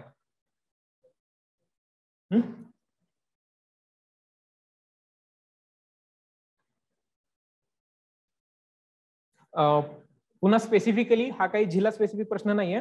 अविनाश साबळे कॉमनवेल्थ मध्ये त्यांनी स्टिपल चेस मध्ये त्यांनी म्हणजे अडथळ्यांची शर्यत ज्याला आपण म्हणतो, अडथळ्यांच्या शर्यतीमध्ये त्याने 3000 मीटरच्या याच्यामध्ये सिल्वर मिळवलाय. आणि तुम्ही जर ती खरंच जर रेस बघितली ना, थ्रिलिंग आहे बरं का ते. म्हणजे 0.5 सेकंड, 0.5 सेकंडचा फरक आहे फक्त. म्हणजे जर ती रेस बघितली ना, एक 10 मिनिटाची रेस आहे फक्त, ती बघा तुम्ही. 80% याच्यात मागे आणि पुढच्या स्प्रिंट घेतली आहे, पुढच्या शेवटच्या 1 मिनिटामध्ये स्प्रिंट आहे आणि मागे टाकलाय दोघांना पण. आणि हे कित्येक वर्षांच्या इतिहासात असं घडलंय की फक्त ते केनियाचीच लोक पहिला, दुसरा, तिसरा तिघं पण तीच असायची. सिल्वर मेडल पण त्यांचंच, गोल्ड पण त्यांचंच आहे आणि सगळंच. तर ह्यांनी मिळवलंय. हा बीडचा पोरगा, हा 12वी नंतर आष्टीचा, ऍक्च्युली 12वी नंतर आर्मीमध्ये, आणि आर्मी मधून मिळवलाय बरं का तो, म्हणजे सिव्हिलियन नाही आहे तो. म्हणजे तिकडे नीरज चोप्राचं पण जसं आहे तसंच सिव्हिलियन नाही येतो. फोर्सेस कडून मिळालेली ट्रेनिंग आणि तिकडून गेलेला तो. पण तरी अभिमानाची गोष्ट आहे. तर ते कॉमनवेल्थ मध्ये मग तरी आहे ते कॉमनवेल्थच नेशन्स आहे तो सगळे, त्याच्यात पण कुठेतरी आपण 4-5व्या नंबरला असतो. म्हणजे ह्याच्यावर पण येणार बरं का. म्हणजे भारतातलं स्पोर्ट कल्चर कोणाशी कम्पेअर करायचंय तुम्हाला? भारतानं पाकिस्तानशी कम्पेअर करायचं, बांगलादेशशी कम्पेअर करायचं का तिकडे चीन अमेरिकेशी कम्पेअर करायचं? तशी बघायला गेलं तर टॅली तिकडे स्कॉटलंडची जास्त असते हो भारतापेक्षा. टीजभर पुणे एवढा देश आहे तो. त्याच्यावर आहे असायला पाहिजे ना आपल्याकडे उत्तर. म्हणजे एक नीरज चोप्रा गोल्ड मेडल मिळवतो, अभिमानाची गोष्ट आहे बरं का. म्हणजे नाही असं नाही, पण एक करोडोंच्या देशामध्ये किंवा त्याच्या वयाची तरी करोडोत निघणार आहे बरं का ती लोकसंख्या. करोडोंमधून एक नीरज चोप्रा असतो. मग मिडिओकर टेंडन्सी आहे मग ही सेलिब्रेशनची. मग ह्याचं अभिमान वाटायला पाहिजे का लाज वाटायला पाहिजे या गोष्टीची? एकटाच याची लाज वाटली पाहिजे खरं तर. मग पुन्हा आपल्याला इंटरव्ह्यू मध्ये येणार प्रश्न याच्यावरून. एकटाच म्हणजे का असतो एकटा असतो? नीरज चोप्रा, अभिनव बिंद्रा नंतर आहे ना तो एकटा. अगदी 10 वर्षानंतर बरं का, 12 वर्ष. अभिनव बिंद्राला 2010 मध्ये, 8 मध्ये बीजिंग ऑलिम्पिक. 2008 नंतर 13 वर्षांनी गोल्ड मिळालं. ते पण एक गोल्ड मेडल मिळालं ऑलिम्पिक मध्ये. कॉमनवेल्थ मध्ये सोडून दे, कॉमनवेल्थ मध्ये सगळ्या जगातली लोक नसतात. मग ते त्याच्यावर पण मग स्पोर्ट कल्चर भारतातलं आणि मिळणाऱ्या संधी सुविधा आणि मग सगळ्याच गोष्टींवर. सो मुद्दा हा की अविनाश साबळे, कारण महाराष्ट्र पुन्हा स्पेसिफिकली जी बीडची लोक आहेत त्यांनी लक्षात ठेवा तिकडे औरंगाबाद डिव्हिजन सगळ्यांनी. पुढचा मुद्दा म्हणजे परवा, त्याच्या आधी मेट्रो झालंय, कॉमनवेल्थ गेम झालंय, बघायला पण झालंय. आता सरकारने हर घर तिरंगा नावाची एक अभियान राबवलं. योजना नाहीये, ती अभियान आहे. आणि प्रत्येकाच्या घरावर तिरंगा 15 ऑगस्टच्या, कारण 75 वर्ष पूर्ण झाली. याच्यावर प्रश्न येणार बरं का. बरं झालं लगेचच आला मुद्दा तो.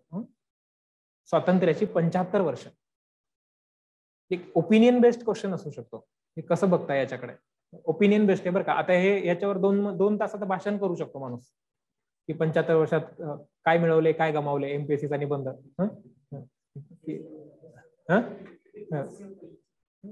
होता का हा इथे? हे असेच असतात बरं का त्यांचे.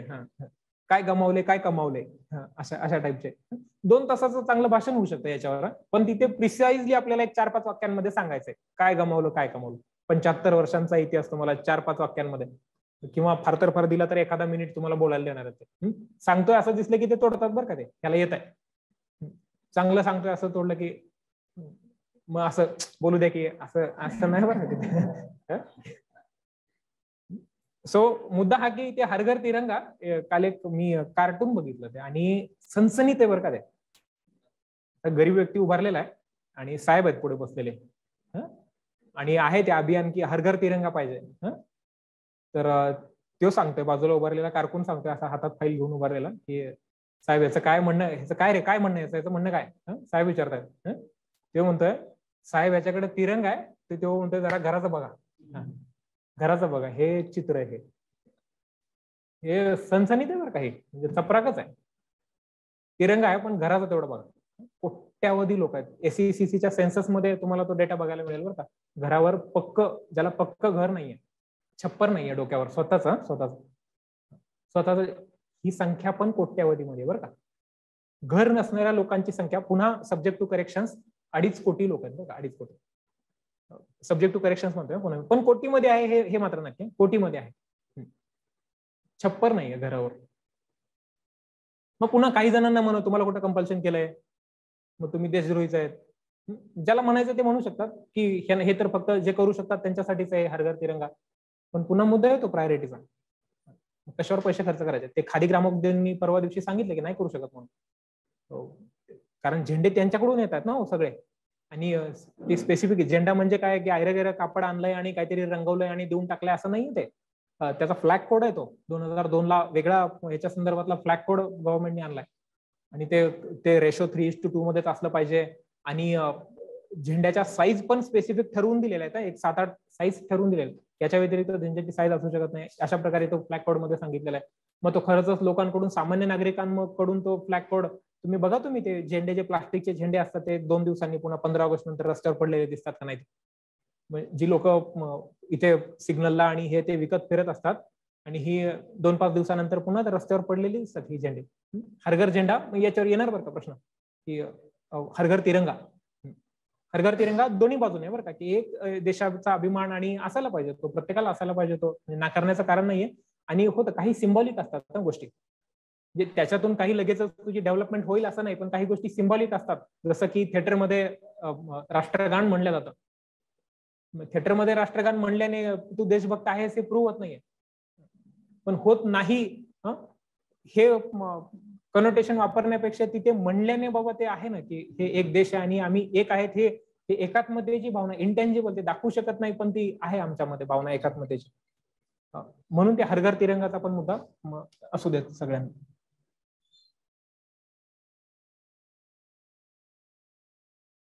पुढचा माझ्या डायरीतला मुद्दा शेवटचा आहे तो झालंय माझ्याकडचं, किंवा तुम्हाला काही बोलायचं असेल तर फ्लॅग कोड 2002 चेंजेस केले आहेत त्यामुळे. फ्लॅग कोड मध्ये रोहित सांगतोय बरं का, म्हणजे मला आय एम अनअवेअर काय चेंजेस केलेत. तो रोहित सांगतोय की फ्लॅग कोड ह्या अभियानासाठी फ्लॅग कोड 2002 मध्ये चेंजेस केलेत. मला माहित नाही रोहित, जर सांगता आलं तुला तिथल्या लगेच तर काय चेंजेस केलेत फ्लॅग कोड मध्ये, किंवा मग तुम्ही मुद्दा लिहून ठेवा आणि सर्च करा, नंतर गुगल करा की काय चेंजेस केलेत फ्लॅग कोड मध्ये अभियानासाठी, काय चेंजेस. चांगला मुद्दा आहे बरं का, की अभियानासाठी फ्लॅग कोड मध्ये चेंजेस केलेत.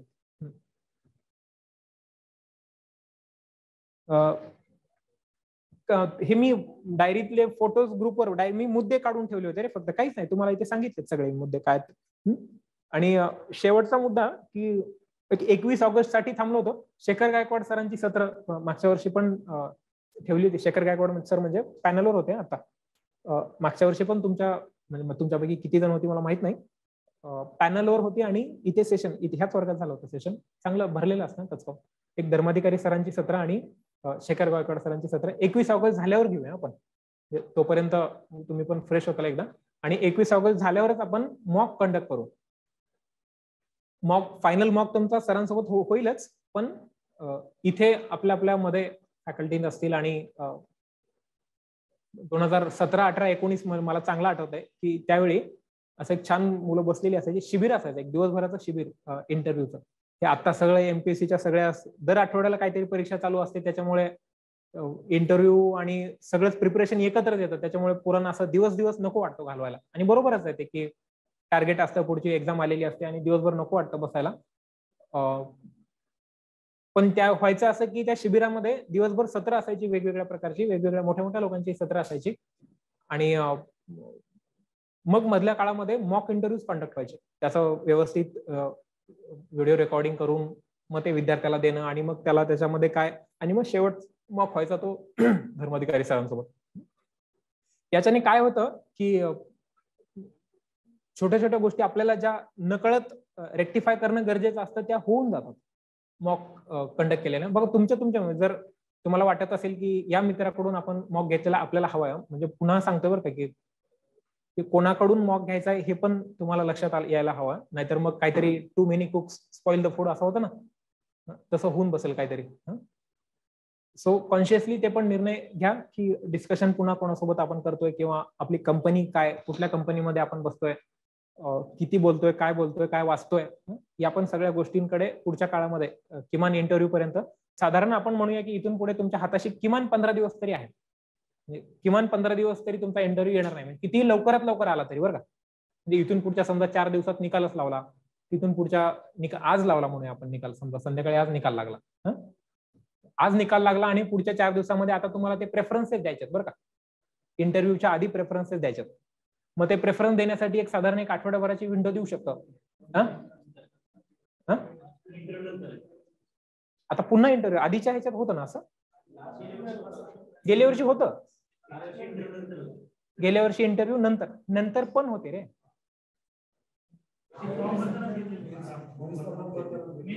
आता मेन्सचा फॉर्म भरतानाच घेतलाय का? बरं ठीक आहे. बरं, मुद्दा सांगायचा हा की समजा जर आज निकाल लागला तर शेड्यूल डिक्लेअर करणं आणि चालू होणं, ऍक्च्युअल चालू होणं, हे 15 दिवसांचा अवधी आजपासून मिनिमम आहे तुमच्या हाताशी. मॅक्सिमम काय एमपीएससी 2 वर्ष पण लावू शकतात. मिनिमम 15 दिवसाचा कालावधी तुमच्या हाताशी आहे आणि 15 दिवस सबस्टेन्शियल आहेत बरं का. म्हणजे तुम्हाला तुमच्यामध्ये चेंजेस घडवून आणण्यासाठी. त्याच्यासाठी 21 तारखेची एक्झाम आहे, मला मान्य आहे, पण तरीही दुर्लक्ष करू नका इकडे. आणि टार्गेट आहे ते हायएस्ट आहे, बेस्ट. या वर्षीचा बेस्ट आपला इंटरव्ह्यू असला पाहिजे, असं या टाईपचं.